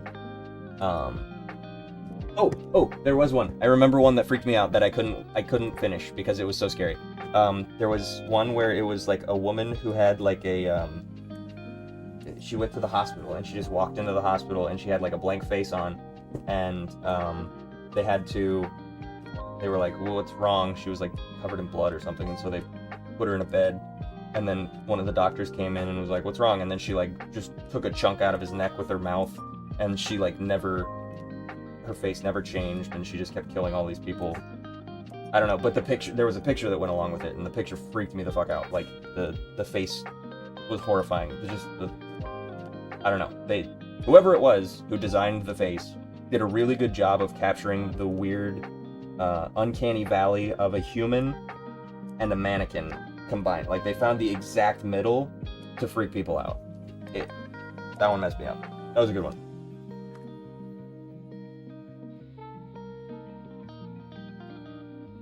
Right, I haven't drawn in a second. I'm gonna run this seizure warning real quick. Let's go from the beginning of this. You know what? I'll give you a sneak peek on some of this other stuff. We'll go from here down to here, but also seizure warning. Still. This might not show very much because I'm zoomed in, so we'll see. We'll see how much of this I've actually fit into the frame.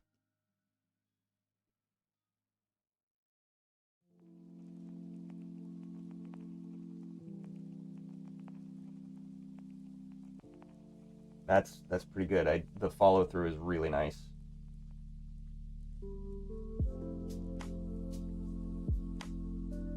Alright, I'm gonna shorten that just so it gets through. I'm gonna run it again.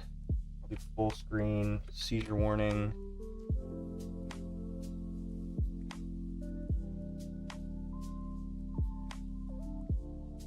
Yes, from the eye to the swipe is really nice. Because the eye swipe leads into the sword swipe. Sometimes I do okay. Sometimes I do alright.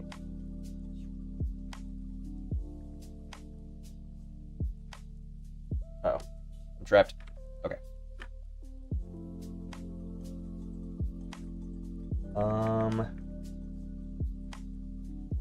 feel like I need one more impact frame and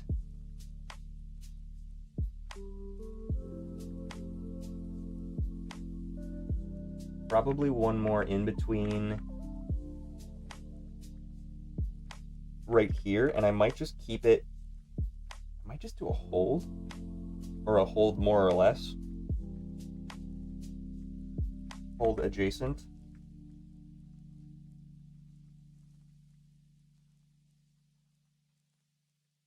I think that's good. Do 1, 2, 3. And then I can jump straight from that into this. Yeah. Okay, let's look at that timing.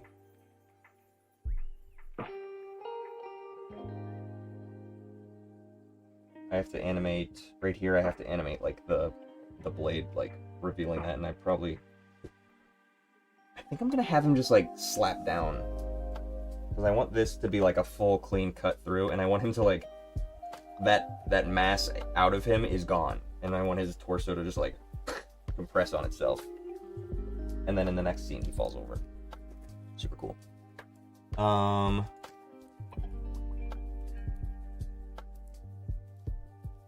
Yeah. Glad you like it. Welcome in. I don't know if you were here for me explaining it, but this is not my idea, but this is my animation. This is these are some frames from a manga that I've essentially just pieced together, and then I fill in gaps, just because I really like the project, and I think it'll be super cool. Let me go here. We're gonna see about that timing. Okay. Seizure warning one more time. Oops.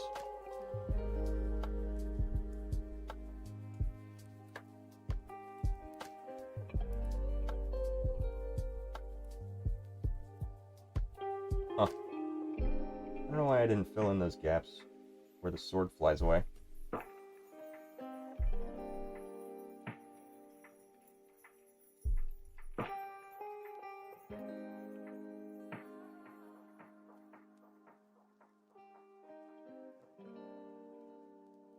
That's a really good shot. I really like all the stuff that I'm breaking down is just him and all of his ideas. I am not creative enough to come up with those poses, but I can steal. I'm not actually stealing. I do give credit, but it isn't mine.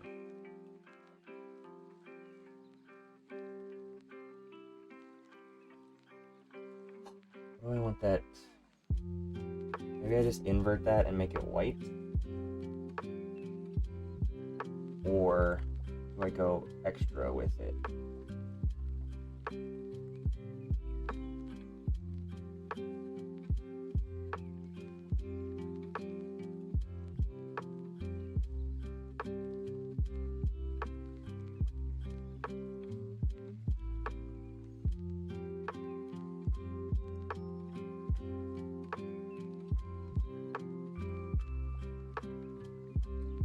Maybe I just go back to black. I do full black and add a little bit of white accent. Maybe I do a transition to this, and his shoulder is in the way. Or I do an in-between. I do an in-between in the impact frame and see how that looks.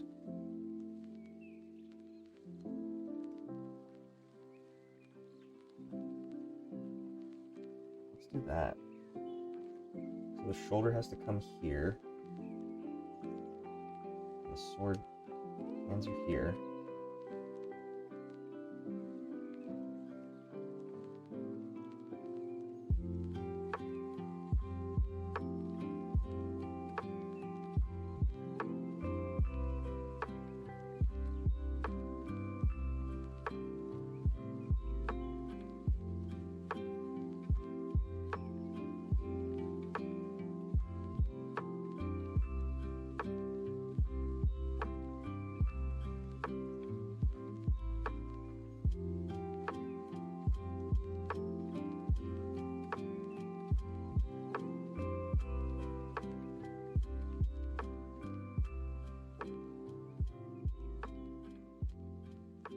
Sorry, seizure warning over. You can look.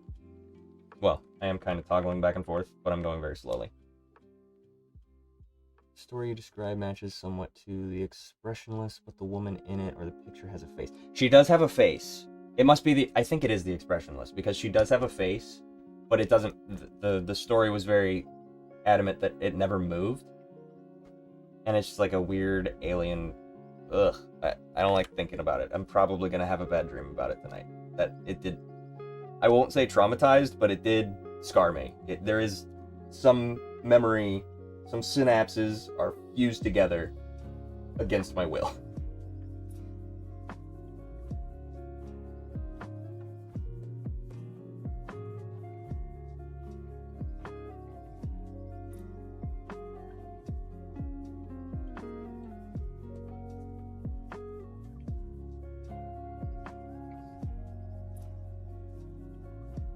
Alright, I had this discrepancy last time, and I keep having this discrepancy, where I forget where the hands are. I don't remember which hand is on top. Right hand. Okay, cool. And that would be, thumb is facing up, so this is just thumb. Okay, cool. Got it. Easy. Bet.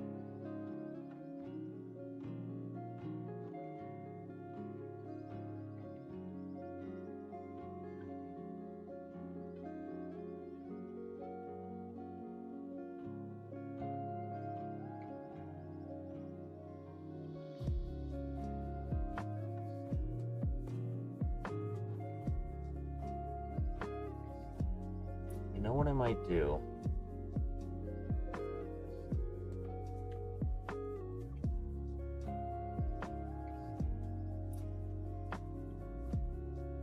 Do a full black background. Some moments in there.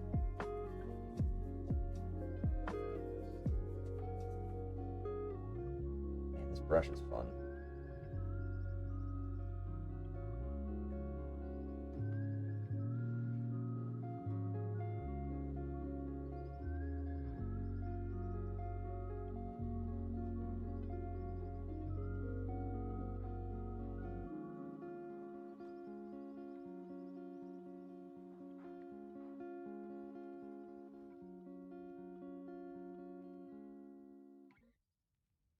I might erase.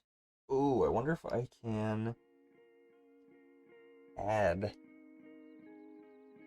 Let's see. I think eraser might be closer to pencil.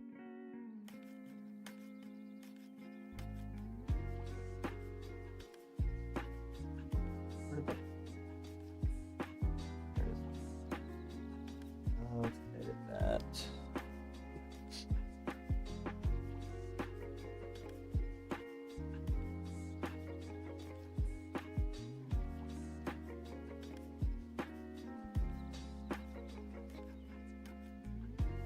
Dang it. Oh, wait. Where did I put those? Oh, I deleted it. Hold on. Give me 1 second. I'm gonna export my brushes and then import my brushes instead of just being able to drag them. Really annoying.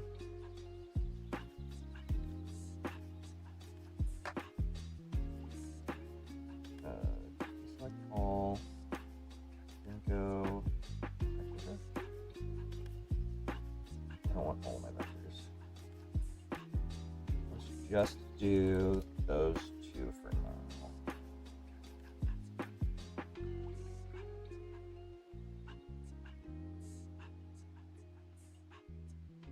Where's my animate brush? Oh, it was sketching. That's the one. Okay. Export those. Put them in. Put them on my desktop. That's fine. What?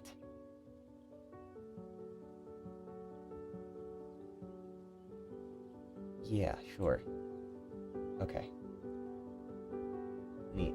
And then go to erasers. I did this yesterday. Thank goodness I did, because now I know where to do all of this. Toon Boom is not a super intuitive platform.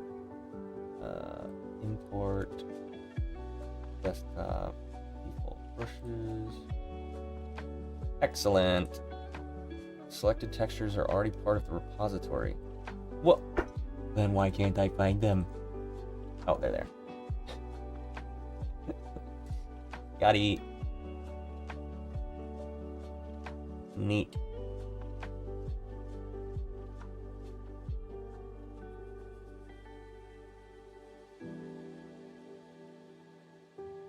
Okay. We'll call this textured eraser. Can I rename this?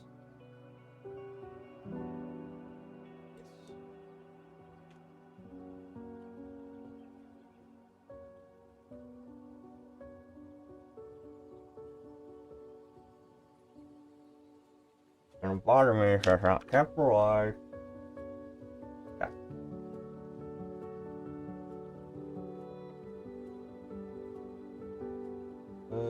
And now I've forgotten what I was going to erase.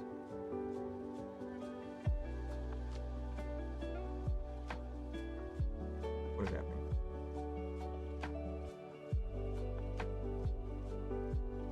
There we go.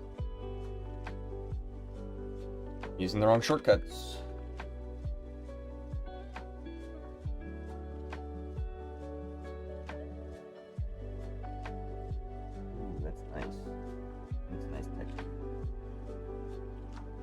Texture,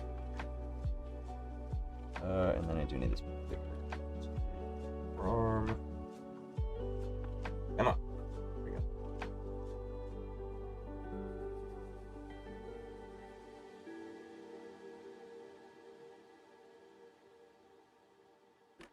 Okay, that's pretty good in between. Where we at? Where we at? I think Momo scared child me the most. I was older when Momo came out. I feel like Momo was like 2018, maybe 19. I was in college by then. I'm old as hell. Sorry, this isn't related to animation, but what do you think about freelance platforms? Freelance platforms such as what? Are we talking about like Fiverr, or because I've used a decent amount of freelance platforms, and honestly, that's not a bad idea for a new video. But I've kind of given up on those. X. I don't like. We're gonna call it Twitter. I don't like Twitter. Upwork. I used Upwork a little bit, and I think I'm getting them a little bit conflated. Let me find it real quick, and then I can, like, if I see the layout of it, I will probably remember my encounters that I had on there. But in general, most of the freelance sites are swamped with like something similar to Fiverr, where it's a race to the bottom for who will pay the least. First of all, you're not going to get good quality for the most part. Not to say that your stuff is not good, but my point is that you will get undercut by somebody else who will not provide good quality.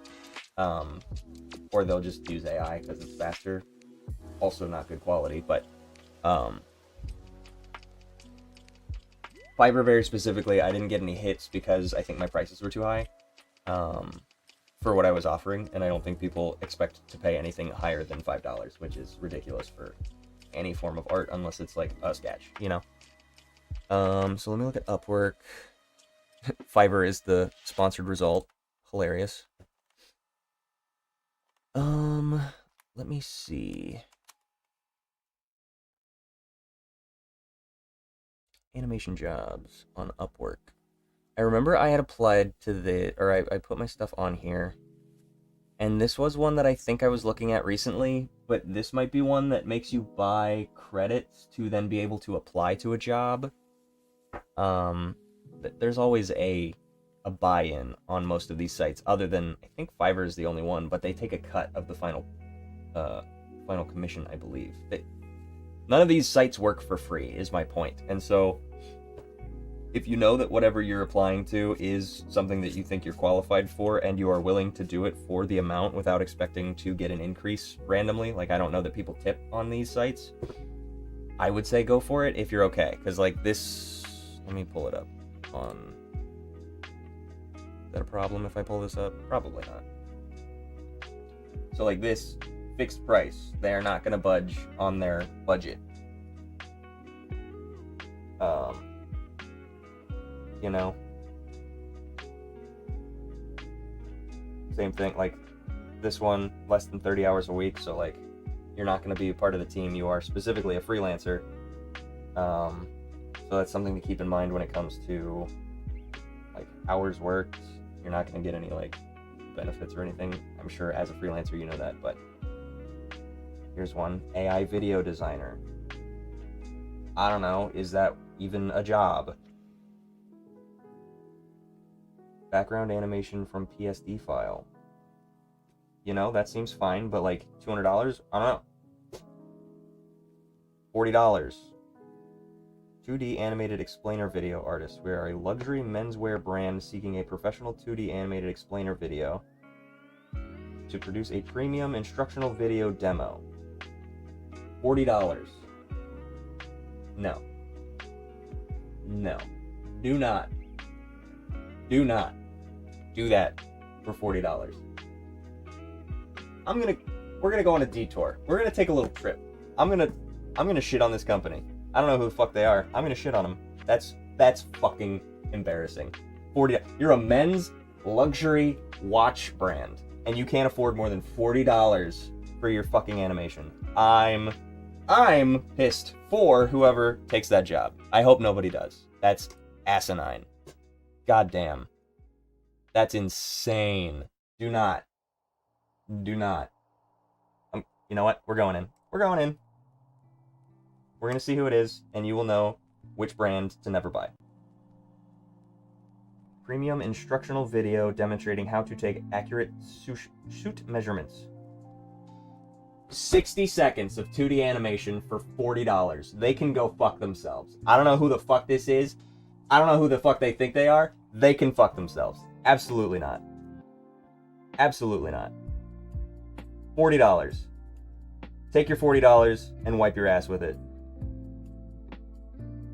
Less than 5 proposals. I hate that 5 people thought that that was acceptable. That's insane.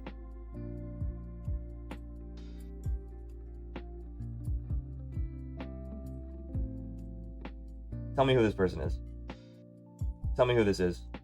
Tell me who this is so I can find them. I'm sending them hate mail.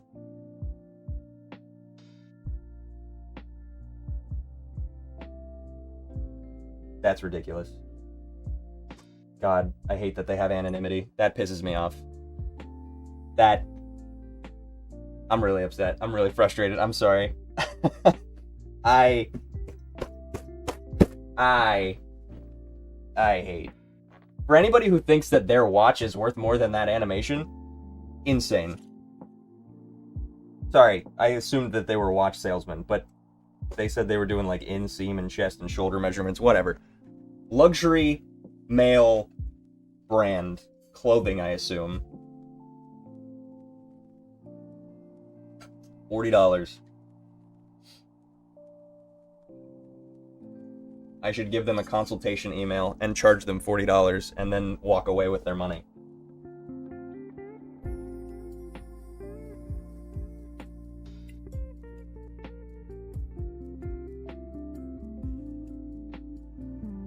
That's fucking ridiculous. Because not only do I have to animate something on top of this, but I also have to draw their...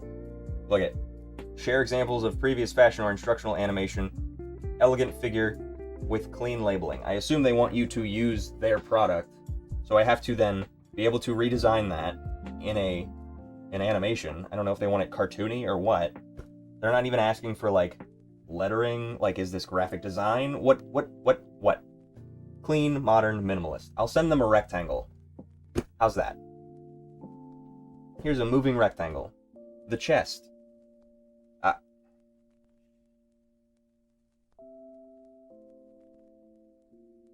need a minute.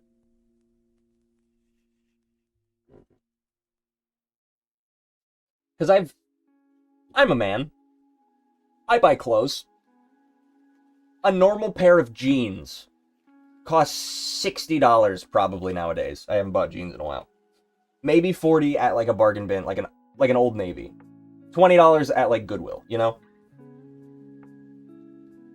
That you can't pay me more than $40 to make you a minute and a half of animation for the price of a pair of pants. Now, I assume that their pants are probably $200 per pair of pants because they're luxury. So I'm sure they have slave labor making these. They've got children working their fingers to the bone in some foreign country to make their luxury brand, and they can't afford $40 fucking dollars. That's so embarrassing. I want to apply so that I can get that information and then fucking cook them online. Like, I genuinely want to dox them. That's embarrassing. Like, because that would destroy their luxury brand appeal. You know what I mean? Like, whatever they're claiming to be luxury, that you can't pay your not employee, but freelancer, more than $40 is insane. Fixed price, by the way. They're not going to tip. There's no fucking shot they're going to tip. They don't tip their hairdresser, fucker. I'm sorry. I'm done. As an example, maybe don't do artwork. maybe don't do these freelance websites. Let me find you an actual freelance website that I was looking into recently. Let me find that over here. That you do have to like buy credits, but I was like, if I really needed work and was doing animation specifically, and then I could find clients within whatever my price range would be, because it's not going to be not that brand for sure. I would be willing to do some sort of buy-in, especially if the tokens, because I think some of them are like, buy some tokens, but your first job is free, so at the very least it would be paying for itself. If the job is real. That's something else you got to look out for, like bots and scams and shit. So that's why I'm hesitant on any of these online freelance things. Most of the gigs that I've gotten have been in person, and that is unfortunate, just because that's harder to do, and I've been lucky. Like, not unfortunate that it happened, but unfortunate that the only reason I got it was because of word of mouth. Like, that's just sheer luck. And I'm lucky to have people who vouch for me all the time, which is great. Let me see if I can find it.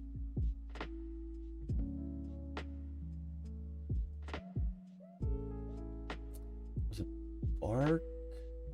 Might have been Bark. And then there was another one. I'll pull it up in a sec. Because I feel like there was another one. I don't know. Maybe I saved that in the wrong spot. But I signed up for some emails for jobs. Oh, I can give you that one. Hold on. Let me find that. That one's very specifically for animation. I don't know if you're looking for animation gigs or art stuff. It feels like a lot of people who came to find my stuff is more talking about art specifically. But I do have one that's specific to animation if that would be something that you would be interested in.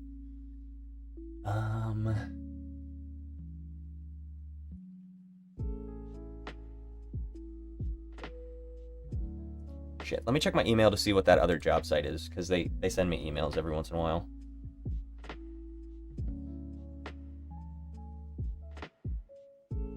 I genuinely believe that somebody posted that job just to piss me off. Like, this feels like a psyop. I think some fucking Fed posted that. Are you a Fed? It's fine. I'll get over it. I keep shouting as if my mic is over there, but it's actually right here. So I apologize if I'm in your ear. Shit. Twine? Is that the one?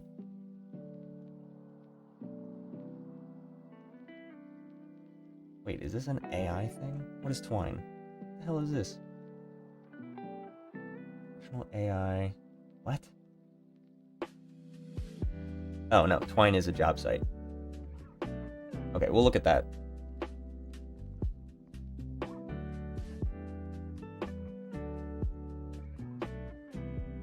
looks like Twine and Bark are the two that I was looking at. Maybe I got rid of Twine because it wasn't good, but I don't know.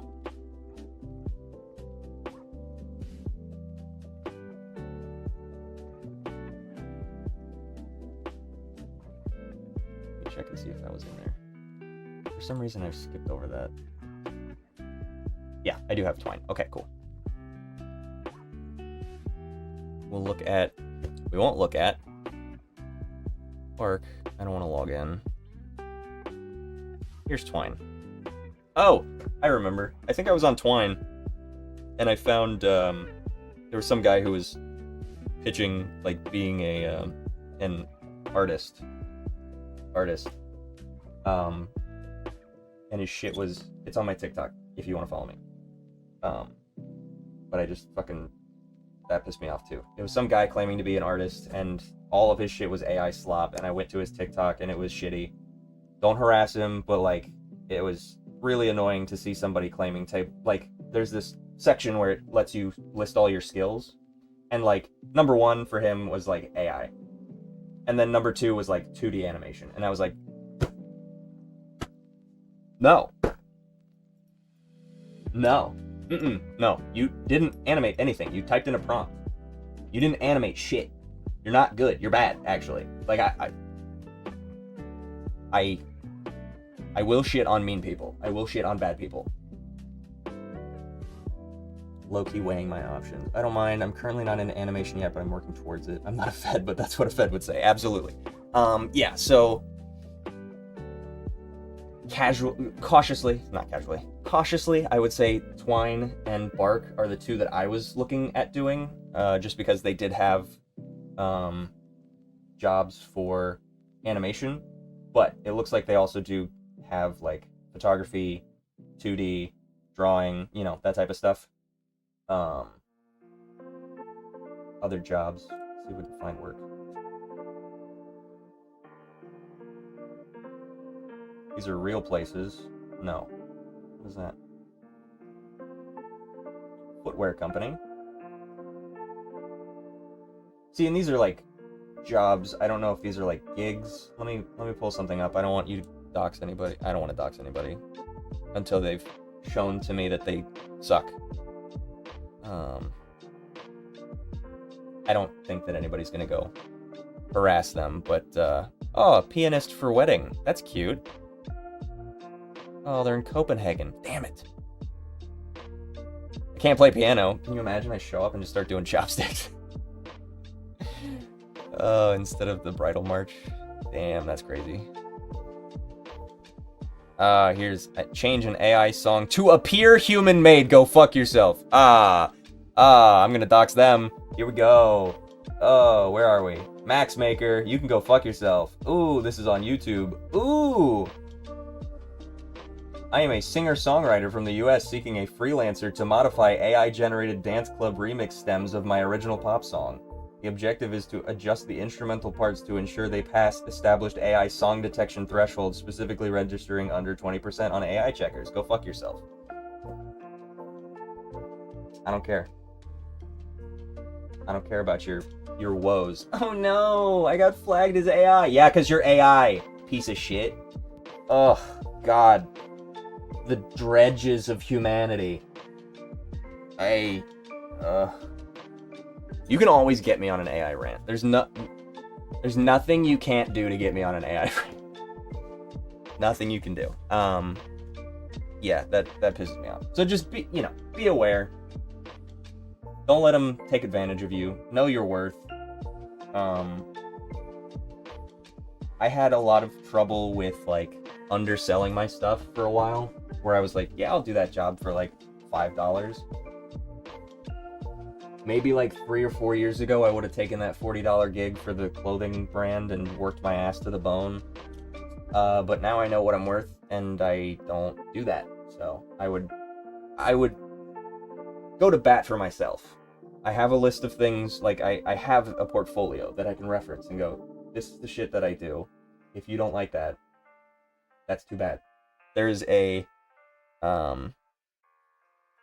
fun artist-ism there's a phrasing, a saying that you can only have two of these three things. You can only have it done quickly, you can only have it done cheaply, or you can only have it done well. You can only have two of those three things at a time. So if you want it done quickly and cheaply, it won't be good.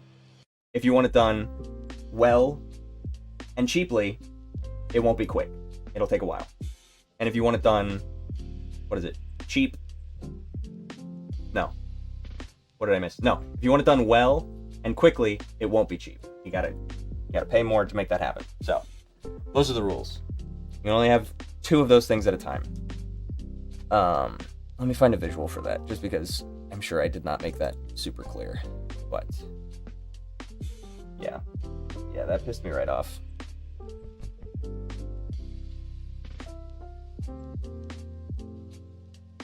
Quick, cheap, well done art game.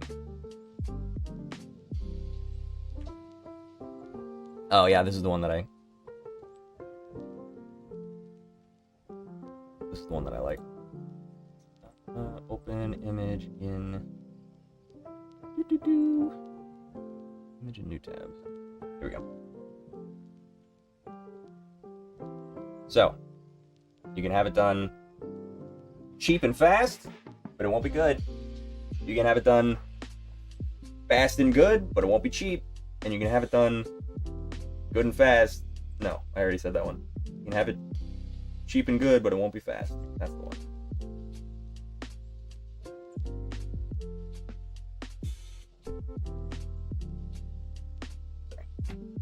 So, man, I gotta bring it back down.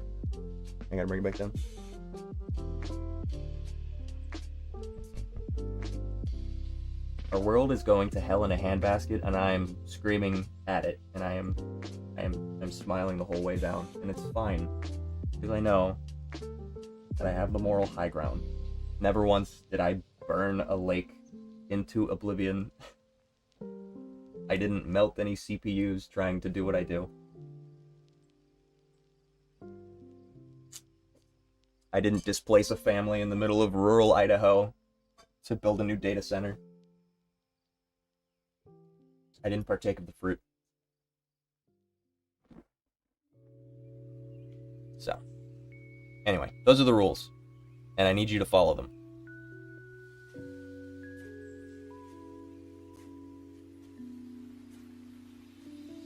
Follow them for your own good as well. Don't let anybody take advantage of you, because I understand, doing stuff so then you can build up your own portfolio. But you still have rights. You're still a human. You have dignity. Don't let anybody tell you you don't. $40 for a minute and a half? No. To be helpful, instead of just yelling, let me give you like a valid job that I would say is actually like doable. I'll give you an example, actually. I had a client who found me on one of these job sites, and I don't remember which one it was, or otherwise I would tell you what it was. But they found me, and they picked me because I was local. I was like 30 minutes away if they ever needed me to come in for some kind of consultation. That didn't end up happening, but they just randomly emailed me, and initially I was like, this must be a scam. This is too good to be true. That somebody found me and they're doing something that I want to do. And it was a 3D animation, so I was very hesitant, but then they told me that they would have the models provided to me. I wouldn't have to model anything. I'm literally just animating. So that was great.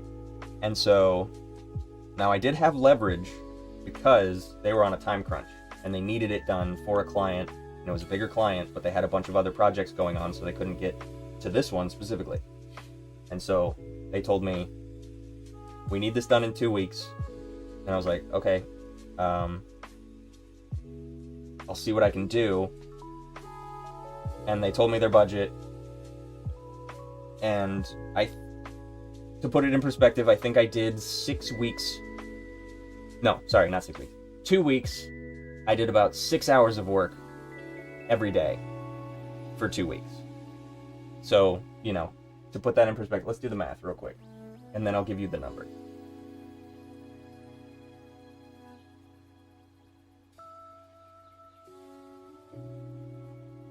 So 6 hours for 2 weeks. We'll just say 14 days for the sake of it. So like 84 hours. They gave me $5,000 for 84 hours of work. That's about $60 an hour. Just to put it in perspective. Don't sell yourself any shorter than that.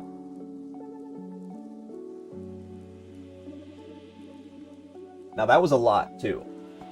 However, they took a lot of taxes out. I think I lost like $1,000 in taxes for that. I digress. It was still really cool. I still have the check stub because I was like, this is going on my wall when I have a studio. Like, this is the first real dollar I earned for myself. And that was a good gig, and they were nice, and I tried to connect with them, and I don't know if they were happy with the product. They said that they were, but they didn't get back to me when I reached out and was like, hey, if you're looking for more stuff, let me know. So, whatever. I got my money. I don't care. No, but they were nice. And I thought it was good. For what they were asking for, I met the standard. It wasn't like stunning or anything, especially because 3D was not my profession, but they were fine with what I was able to present them with when it came to, like, I did some storyboards, I did some whatever. I did some concepting, and they were like, yeah, that sounds like a plan. And I don't think they really cared that much, if I'm being honest. I don't know if it was the client that didn't care or if it was the studio that didn't care, but one of them didn't care. And that's fine. So I would recommend, if you're just starting out, don't do anything less than, like, bare minimum $20 an hour. And some things will be, I do want to make this a video. I do want to do a video of, like, what I recommend when it comes to starting out doing, like, client work and putting in perspective what it is that you are worth. So, like, where your skill level is at, what you should be what your rates should be. I would say just starting out, $20 isn't amazing, but it's better than minimum wage, you know? So if you can do that and a job that gives you healthcare, you can do those at the same time, you know? And that's not terrible. I did a gig for a studio where they paid me $1 per in-between because it was a 2D animation job. And so every frame that I did, so like on here, each of these squares is a frame. So every frame I completed was $1, which isn't great, but I did the math and I was like, you know, if I go quick, I can make more money. So I got really good about, like, all right, I spent an hour, so every hour I could get like 10 sketches out. So I was making $10 an hour. That's how that works. Which isn't amazing, but it was more than what I was making at the time. So, something to keep in mind. Sometimes you do have to do those grimy ones, but also that one was very specifically something that was fun for me because it was in-betweening. I had the software, like, it was in Toon Boom, so I knew the software. It was very fun. It was a cute little, like, indie project. And I've done other indie projects since that they didn't pay, but it was other students, so I wasn't gonna, like, charge, you know. I have a heart. I understand. Some people can't. Luxury watch brand or luxury fashion brand, they can pay. You know? So, I would say if you're just starting out, $20 should be your minimum per hour, I should say. Which, to put that in perspective, would be 2 hours of work on a 1.5 minute ad for that luxury brand. 2.5 hours of work is, well, how long have I been streaming? I've been streaming for 2.5 hours. That is 1, 2, 3, 4, 5, 6, 7-ish drawings. Now I've taken little breaks here and there, but I think in 2 hours for $40, I could probably get I could probably churn out like 16 images, I think, and then maybe even provide them with motion. I could do like some tweening where I just drag something across the screen and they do like a whoa. Oh, it's moving. Oh. That's what $40 gets you, is 16 drawings and a middle finger. From me.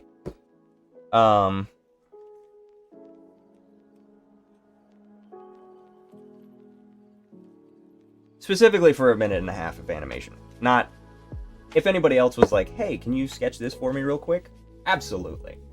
$40? Even better. But if they were like, hey, take the thing that you do and do it really hard, and also in 2 hours, and also you're getting $40, and also I'm not tipping, and also it has to be a minute and a half long.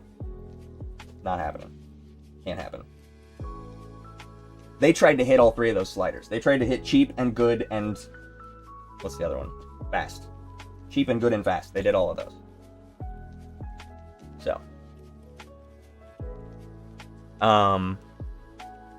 I would say if you are a little bit more confident with yourself, once I got a little bit more confident, I was able to like set more standards and do like $30 an hour-ish when I'm factoring in what I'm capable of doing. And then professional, you get to set your price because people are asking for you, and I'm not there yet, so. Somebody else is like, hey, here you go. I'm trying to think of another project I worked on where it was closer to $30. I did, let me do the math on that one, because I think I did like 12 hours of work for like, is that right? Oh, I did do that one for like $50. I did like 16 hours of work for like it was like $500. Let me do that math. Yeah, that's closer to $30. So, yeah. Just in that range, you know?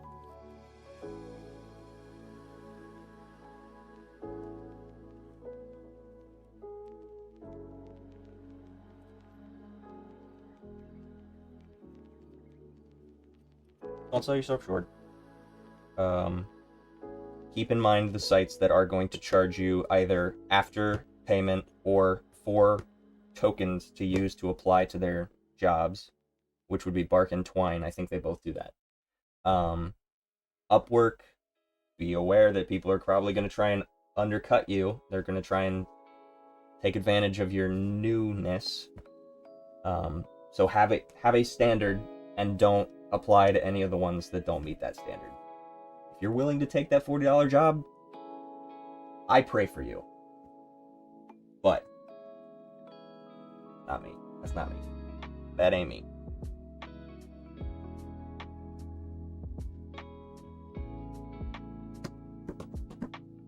Anywho.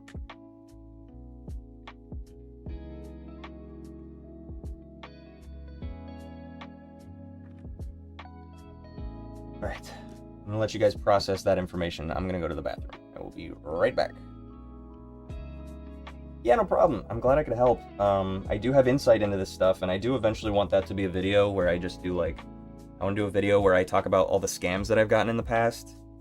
I haven't fallen for any. I was close for a couple of them, but I thought about it a second time, or like somebody stepped in and was like, hey, don't do that. My mom saved me on one of them. She was like, why are you scanning your license? I was like, they want to see my license. I was like, don't do that. I was like, okay, I won't do that. But yeah, I want to do one on scams, and I should, now that you've mentioned that and that it is helpful, I will maybe do a takedown on all of these, those job sites. And hopefully I come back across some stupid bastard who is asking for $40 for... like a minute of video is like minimum, like 3 days of work, you know? So $40 is such a slap in the face. So maybe I'll come across another one of those and I can investigate a little further and dox them. I don't feel bad at all about shitting on a company that would do that. That's so stupid. And it immediately undercuts the luxury brand. Like, we see where you're making your money. You're making your money by scamming other people into doing all the hard labor for you. Piece of shit. Anyway, I'm going to the bathroom. I'll be right back. Dwell on that.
Alright, I'm back. At the very least, it gives newer animators a window into what's happening in the background that they might not fully understand. Yeah, that was a big problem for me, because I'm like almost exclusively self-taught, with 2D specifically. I took some 3D classes in college, but they lied to me and said that they had more animation than they did.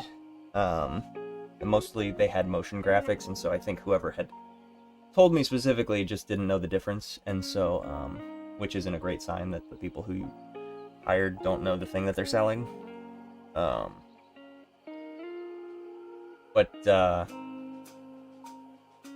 Yeah. So I'm mostly self-taught, and so I struggled a lot with knowing how to apply to things, knowing who to talk to, knowing the process, first of all. Like, I truly did just, like, pick up on context clues of the process, and eventually I came to the conclusion that it was, like,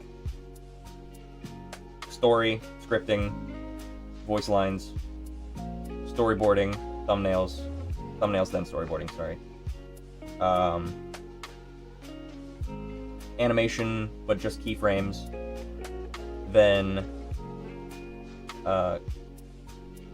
in-betweening and cleanup, then composition, then post-production, any kind of like VFX, any kind of like audio cleanup, redubbing if necessary, and then shipping and posting. And realizing that me being one guy, I had to do all of those things if I wanted to make an animation. So I have big props to anybody who makes an indie animation solely by themselves.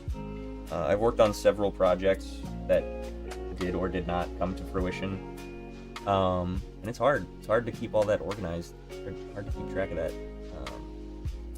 But yeah, I've gotten lucky with some solo animation stuff that I've been able to do, and clients that I've found, and I really appreciate anybody who's willing to take a risk on me, because I am just some guy at the end of the day. And they're just like, yeah, yeah, we trust you to create a world and make it move. And I'm like, neat. That's what I'm good at. That's what I'm here for. So, yeah, and I only get more content the more clients I get. So I had to figure that out on my own, and sometimes I wish that I had somebody who told me very specifically, like, this is what you do, and this is what you should expect. You should expect to not get paid for a while. I don't want other people to expect to not get paid, but it would have been nice for somebody to be like, hey, sometimes you're just gonna like work on stuff for the sake of it, because you do have to at least work on your own stuff for you to have a portfolio, and you won't get paid for it. You just have to do that. And, you know, you should probably already do that anyway, because that's what you enjoy, otherwise you wouldn't be doing it. But I'm sure there are a lot of people who just assume that it's easy and you immediately get paid, and that's not the case. But for the most part, everything that I've done for myself has been enjoyable, and it wasn't just to get clients or get paid or whatever. I was like, hey, I want Pikachu to breakdance. There he is, you know? And I put a lot of time and effort into that. And I did, you know, at the end of the day, I do still want people to see it. Obviously, I was disappointed when people didn't. But, I got over it. And also, he's still there. Like, he doesn't belong to anybody. He's mine. Do you have any plans or interests in working with other animators, either content creators on social media or otherwise? I don't have any plans to, you know, work specifically with anybody. I have talked to, very briefly, I've talked to other people. There was one guy whose stuff I was, like, blown away by, and he was like, yo, we should collab sometime. And I was like, you're talking to me about collabing? That's fucking insane. Yeah. But, you know, that could have just been, like, a friendly, you know, whatever. But yeah, I would absolutely be open to it. I don't have any plans of doing that. I also don't know where to seek people out, because, I don't know. I just don't know where people run. I feel like, unfortunately, animators are recluses, because we dedicate our lives to making things move, and doing that, we kind of just have to isolate ourselves to really perfect it. So it does become a social struggle of connecting with people while at the same time getting stuff done. Which is why streaming is great, because I can talk to people while I'm working on stuff, even though I haven't worked on anything in a hot minute because I've been talking. That's on me. I'm not complaining. I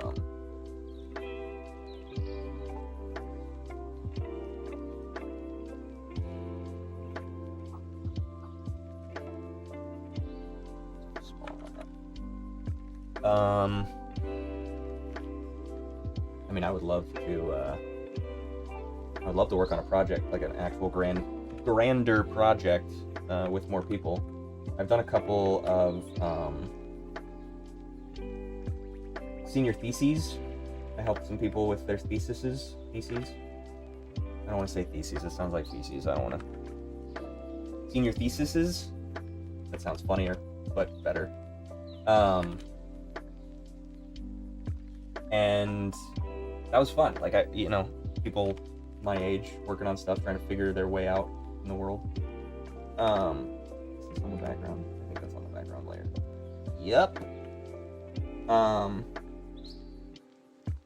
So yeah, if people were willing to collaborate, absolutely.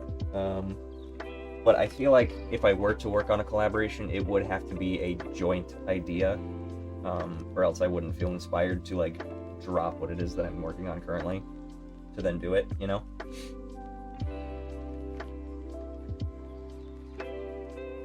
This needs to... That's what I'm seeing that's a problem.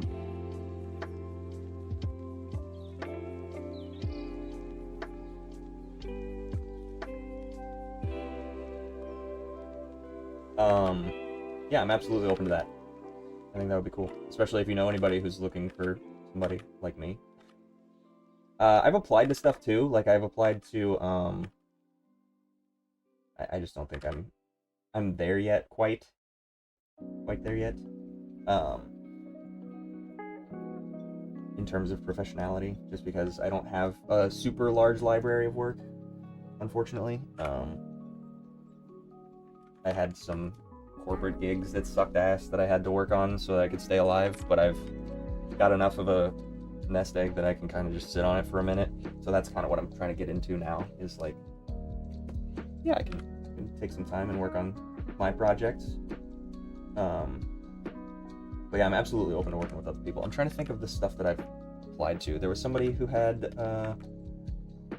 another senior thesis, which are usually unpaid, but I like helping out.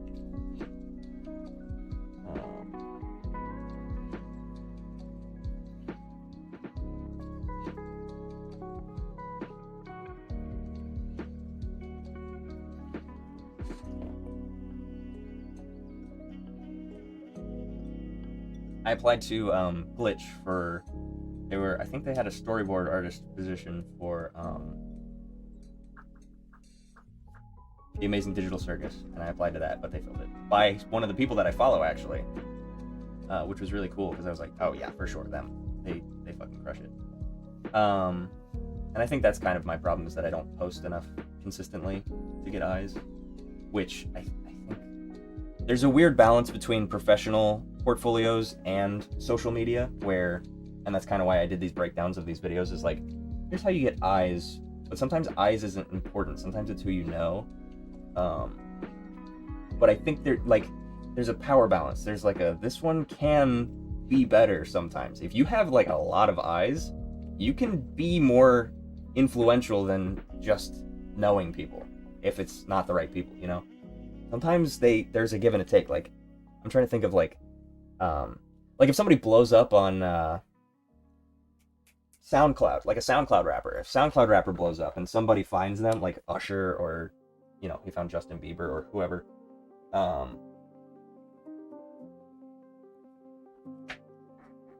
who else?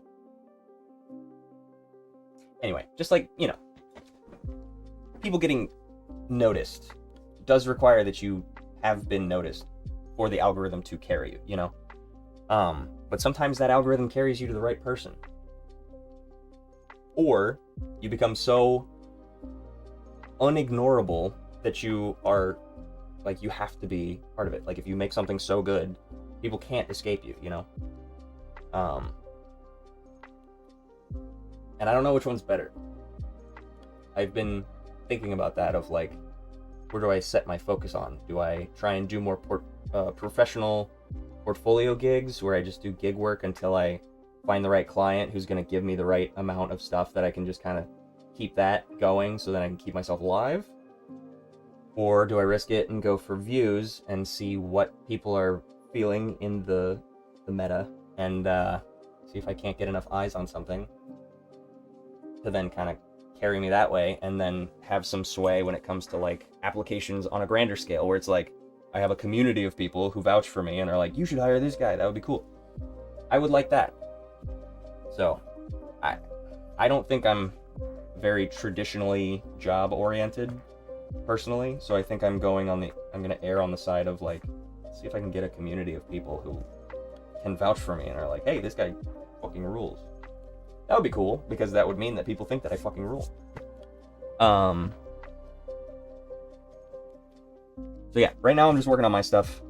If a job came up, like it would have to be paid for me to drop what I'm doing right now, I think. And not $40 for 2 hours.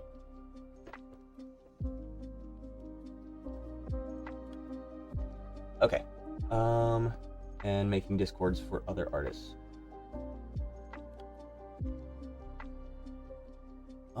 What do you mean making discords for other artists? Like creating a discord for other people to then run, or like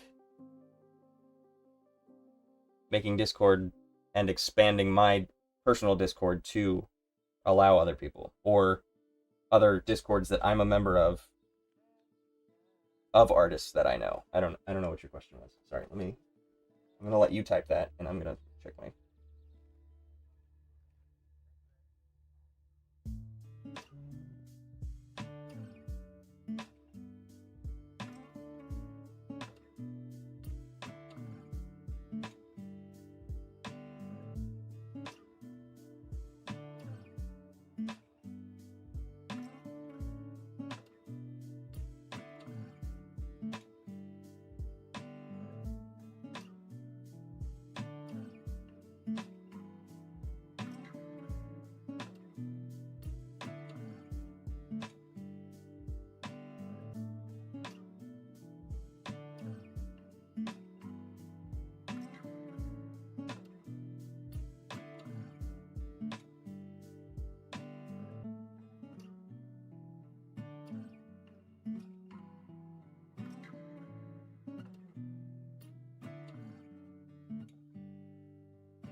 Sorry. Honestly, that gave me the thought of making an Instagram. What gave you the thought of making an Instagram? Sorry, I'm trying to catch up in the chat. I feel like you're on the way to that. I would love to be a YouTuber, I guess, in that sense of like seeing the demand that people want and being able to provide that information. I'll be the guinea pig of like which freelance sites are beneficial, which ones are going to offer you the most scams, which, you know, because I like that research, and also the process of making videos is fun for me. I see that as like a form of the art, especially when I get to put my little avatar on there and, you know, puppet him around and do stuff, the little gags in there.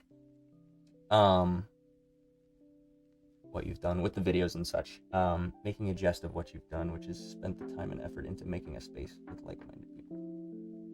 I see. Yeah, I mean, if somebody wanted to pay me to make them a Discord, I would, but no, I just want to be able to provide a space for people to be creative and be themselves and to be kind to one another, because that's all. My philosophy on art is, I think everybody should make it because it's an important form of self-expression and self-reflection, and I don't think enough people self-reflect.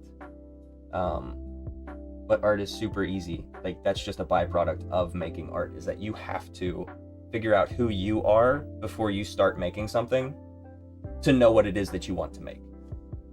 Even if it's like, I'm going to make fan art of this thing. There's a reason you want to make fan art. It's because you like it. So that does describe you in a way. Even if it's not your original thought, it is something you care about enough to make it. So I think everybody should make art. I think that everybody should be kind about it, because I, going through school, learned that there's a very specific way to do critique. And having honed that skill, because critiquing is a skill, I recognize that it's not always warranted. There's certain times and places to critique.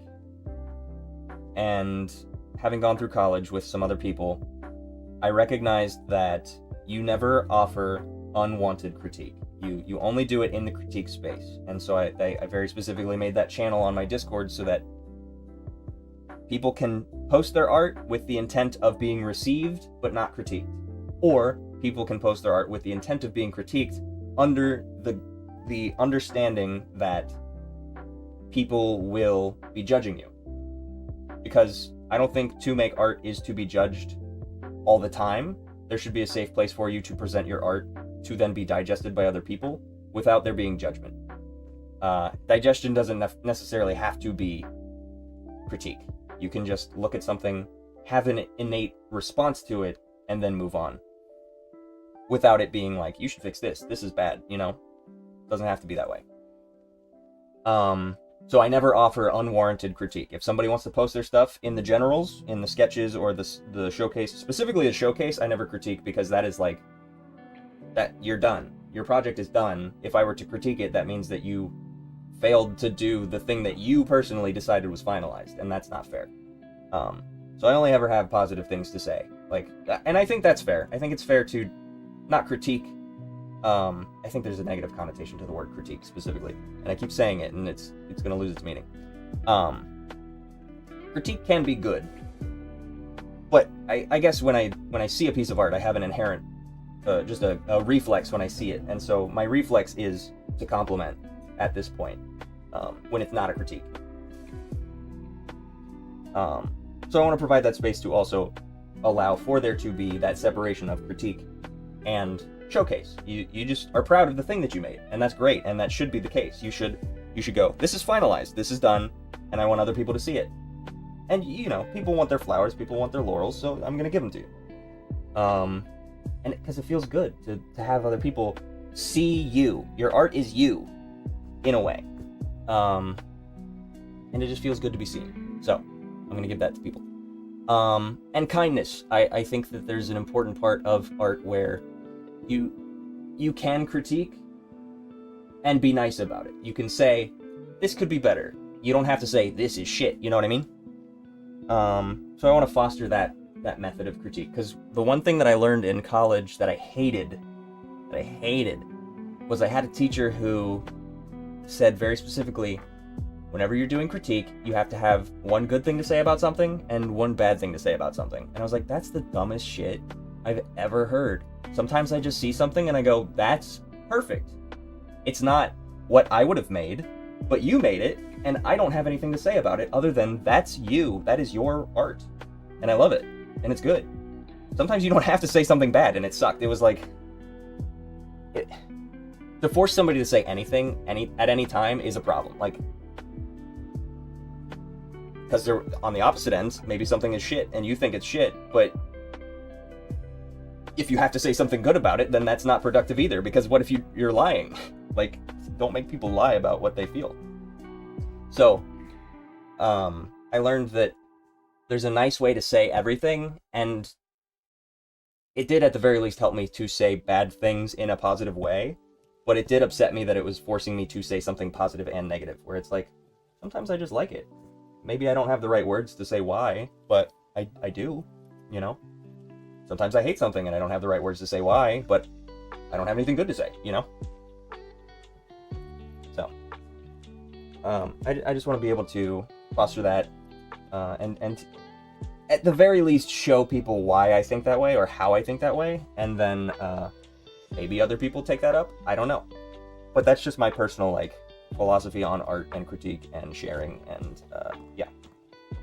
I don't think people should be as afraid to share their stuff. And it really sucks that the internet is a place where people are afraid. Because of how many people on there are just fucking mean for no reason. Like, I don't understand trolling. I don't understand, like, just hating people for no fucking reason.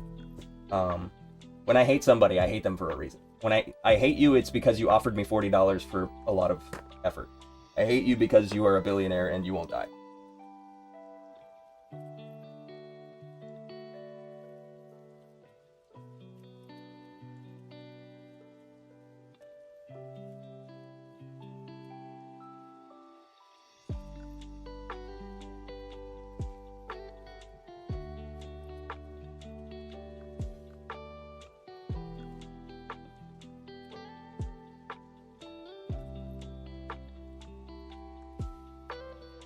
Anyway, sorry, let me get to chat.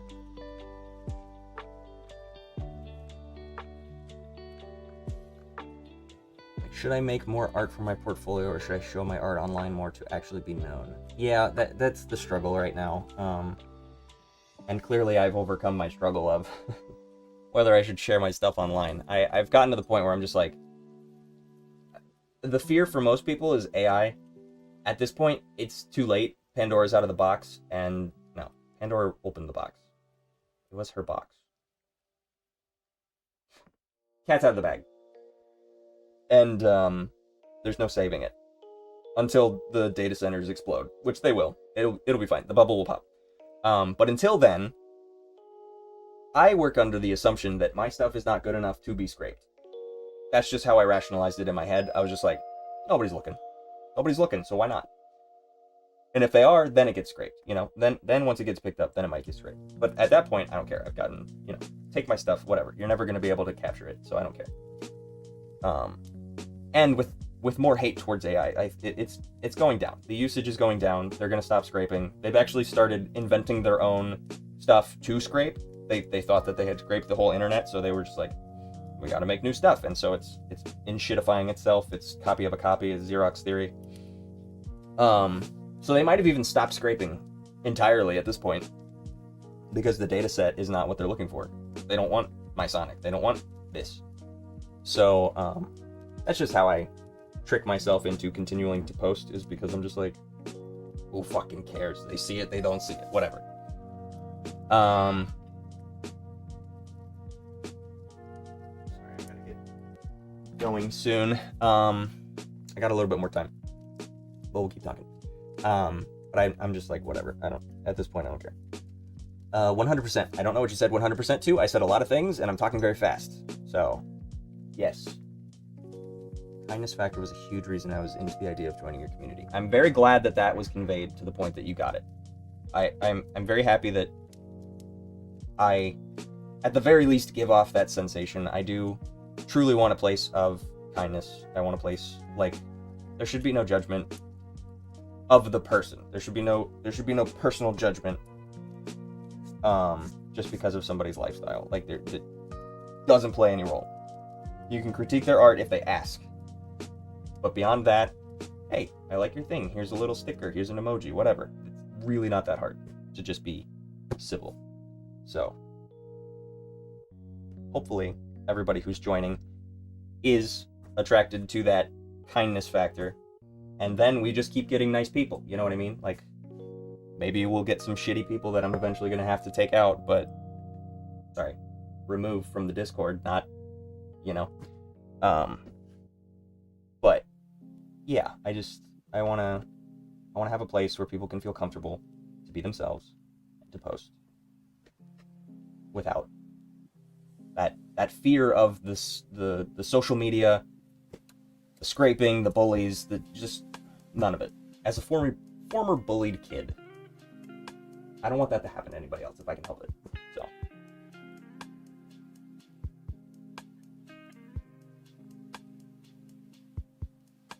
I think at some point every artist was bullied, just because it's not the status quo. That is very specifically not the status quo, is to make art, be an individual, to showcase your personality in this sea of trying to get everybody to be a cog in the machine. You know what I mean? Like, I can go into it. I can get into my ideas of like corporate America and all that, but it's just not.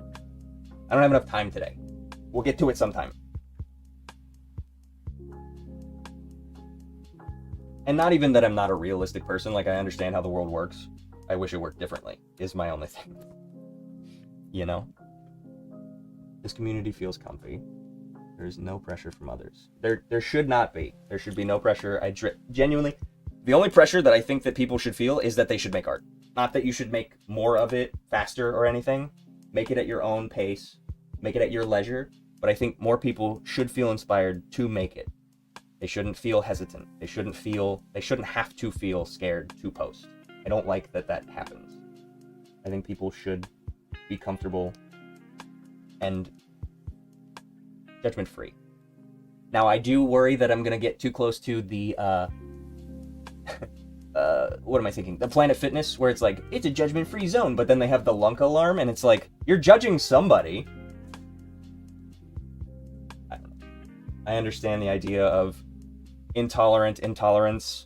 There are times where you do have to judge people in the case of, like, very specifically harming other people. That's unacceptable. Like, obviously you have to punish the person who is committing the crime, you know? You can't just let shit slide because you're intolerant or you're tolerant of everything, you know? But the lunk alarm pissed me off. They'd buzz me all the time, and I was like, I didn't throw anything. I set them down and they are big. I don't know what to tell you. It's loud. Whatever. I didn't throw anything, I promise.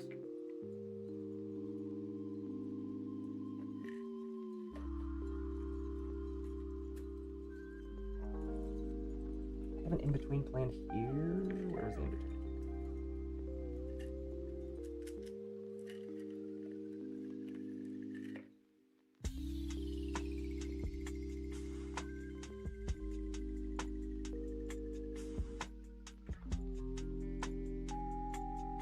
Let's go in here and see what that looks like. And then that should be good for the rest.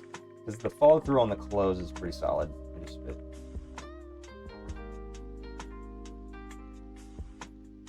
Maybe I just do...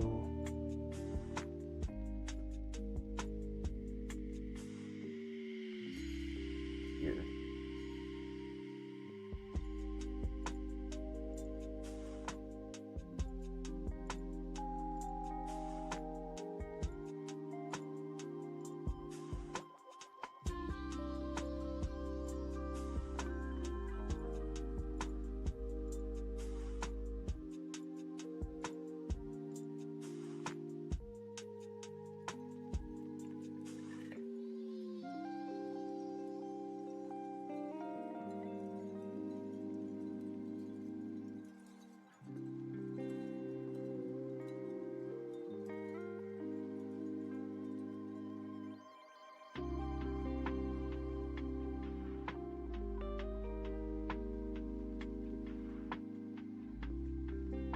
I remembered.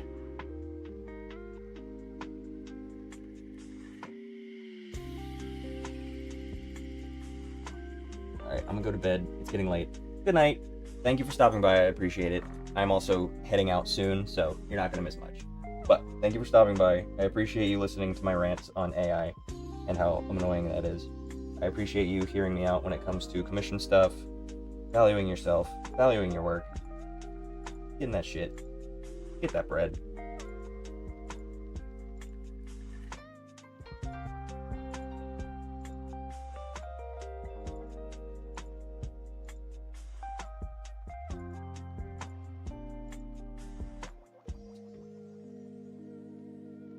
I'm gonna redraw that.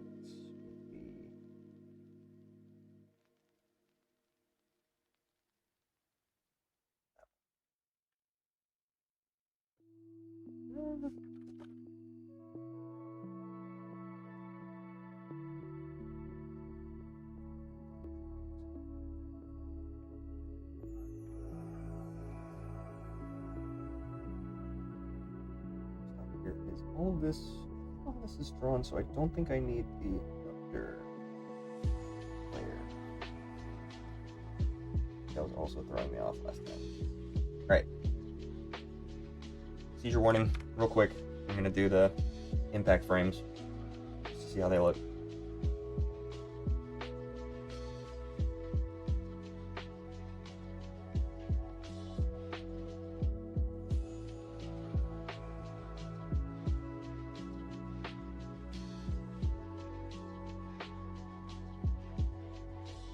You know what? Something I didn't do is that. Seizure warning over.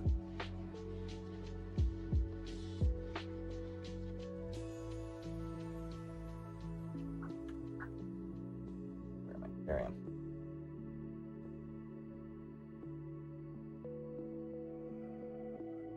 Oops, wrong brush.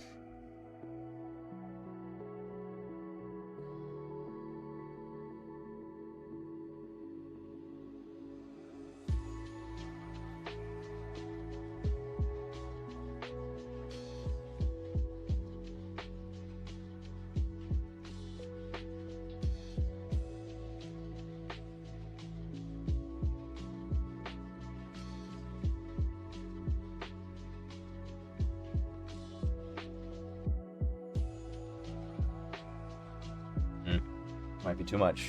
We'll see. What software is this? This is Toon Boom Harmony. This is, I want to say, version 15. And it is the Pro version, I think. I got the perpetual license, which was pricey. It is not free, unfortunately.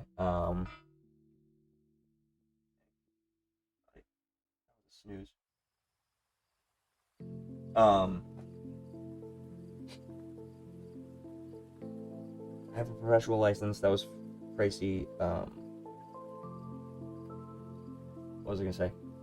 The alarm blew me out of my train of thought. Alternatives. Clip Studio Paint is cheaper for hand-drawn stuff. That is kind of the industry standard when it comes to like anime. Toon Boom does have the option for both hand-drawn and rigging, so it's a little bit more viable professionally.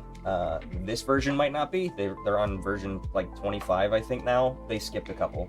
It's not that I'm 10 years behind, although I might be.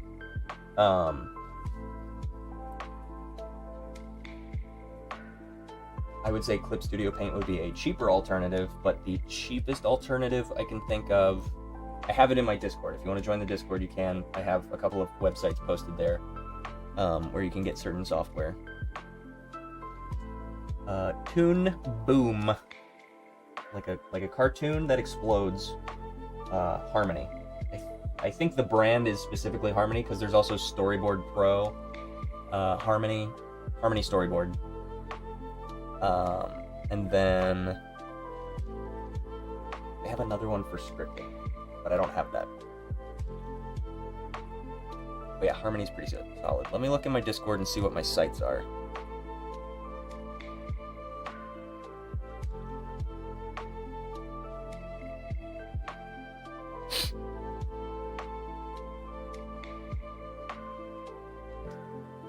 Oh, it's under the information channels, I know that. Reference and resources, probably. Software websites, here we go. Krita is free. 2D digital mediums, similar to Blender when it comes to like their community and such. If anybody ever needs free Photoshop, there is free Photoshop, but it's like it's built into a browser. Medibang is apparently a good one, free.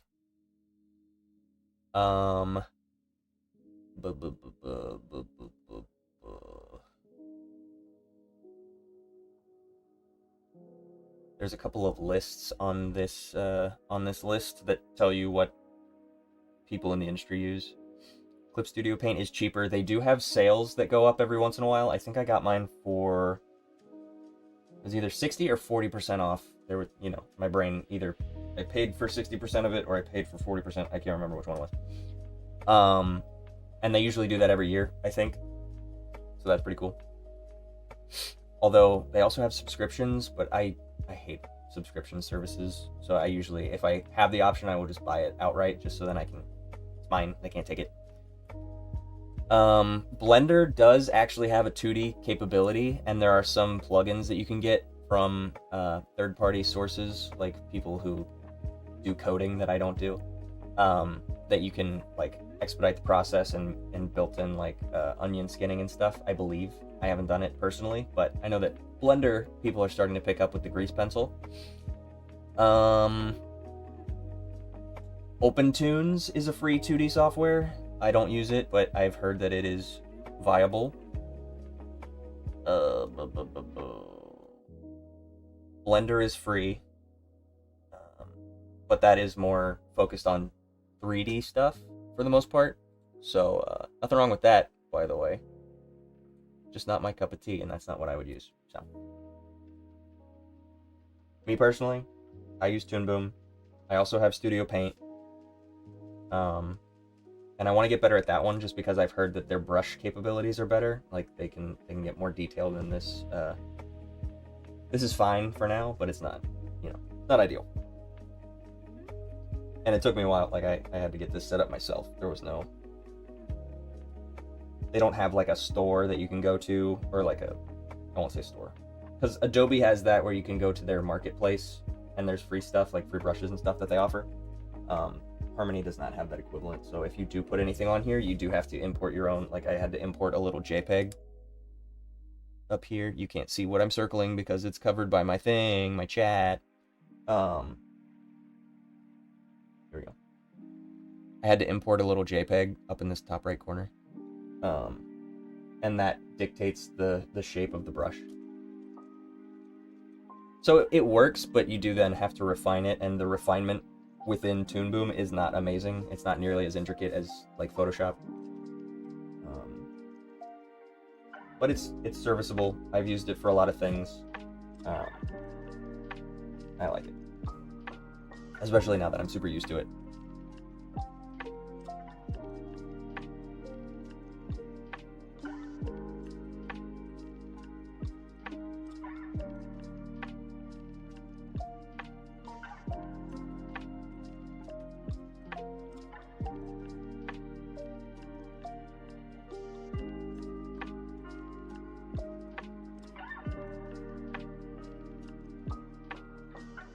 Right.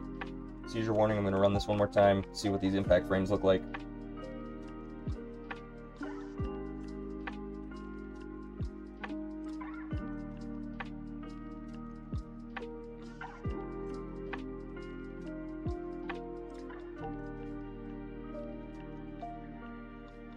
don't know if I like how rigid he is after he swings through. I kind of like how just like his arm stops and then his clothes keep moving. And it would really deliver the force of the motion.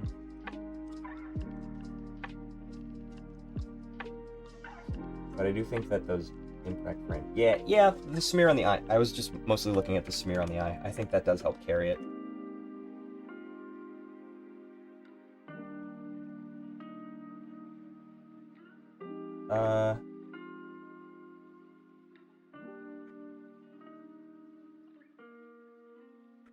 You know what? No harm in trying. Everything's all on the same level.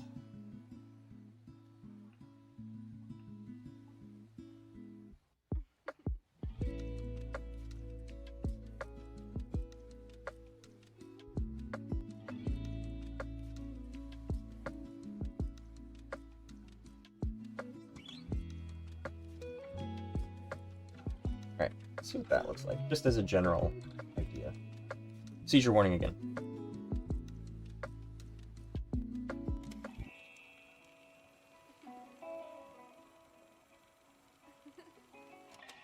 Actually, I kind of like that.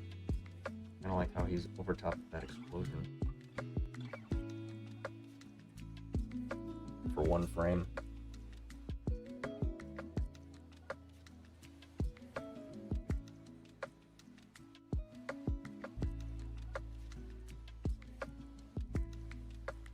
think it needs to be more extreme on the arm movement. Seizure warning over.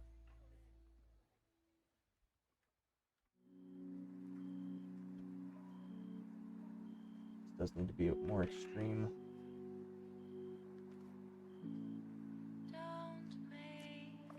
So that's fine.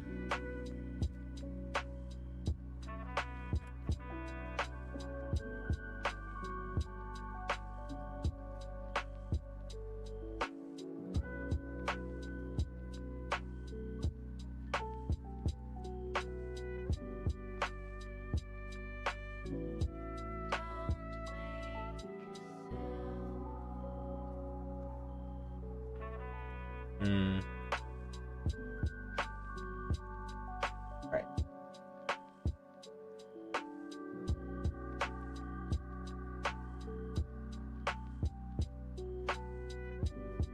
Maybe I do.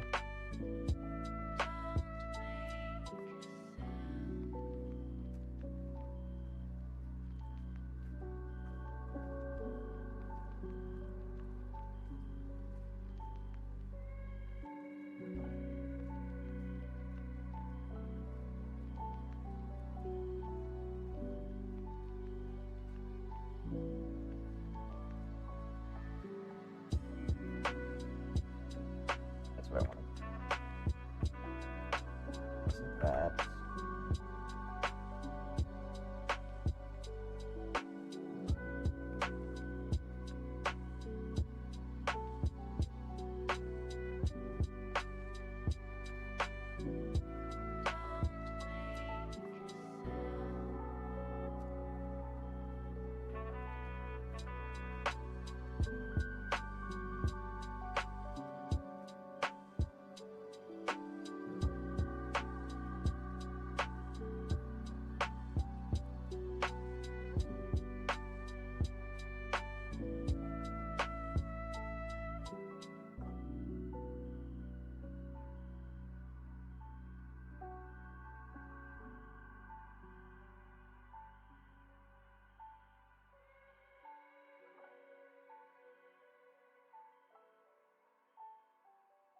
Alright. One more time. Seizure warning. 5, 4, 3, 2.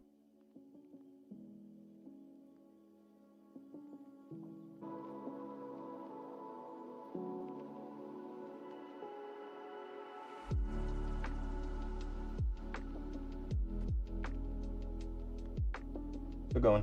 1 sec.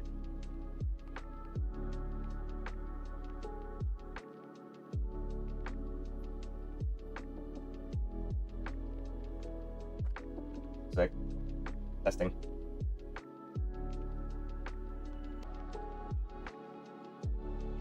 Okay, seizure warning over.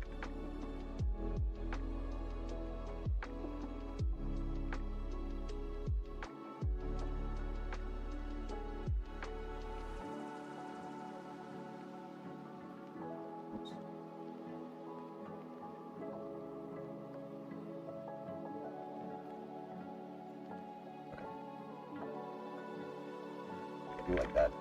I like that those kind of usually. There's little tricks you can do here and there. Okay.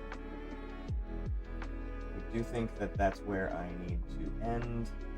Yes, my timer's about to go off. Okay. I'm gonna end it there. I appreciate you tuning in. Hopefully I was helpful today. I'm glad I got to get some steam off and rant about how much I hate AI and people who abuse people for doing what they love. Work abuse. Taking advantage of people who are willing to work for less. Unfair. I don't like that. So I'm glad I got to rant about how stupid that is. I'm glad you were here.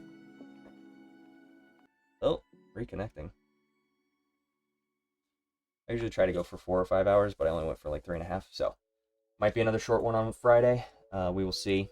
But until then, feel free to join the Discord. I will update when I go live. So, peak. It's a good game. All right. Goodbye.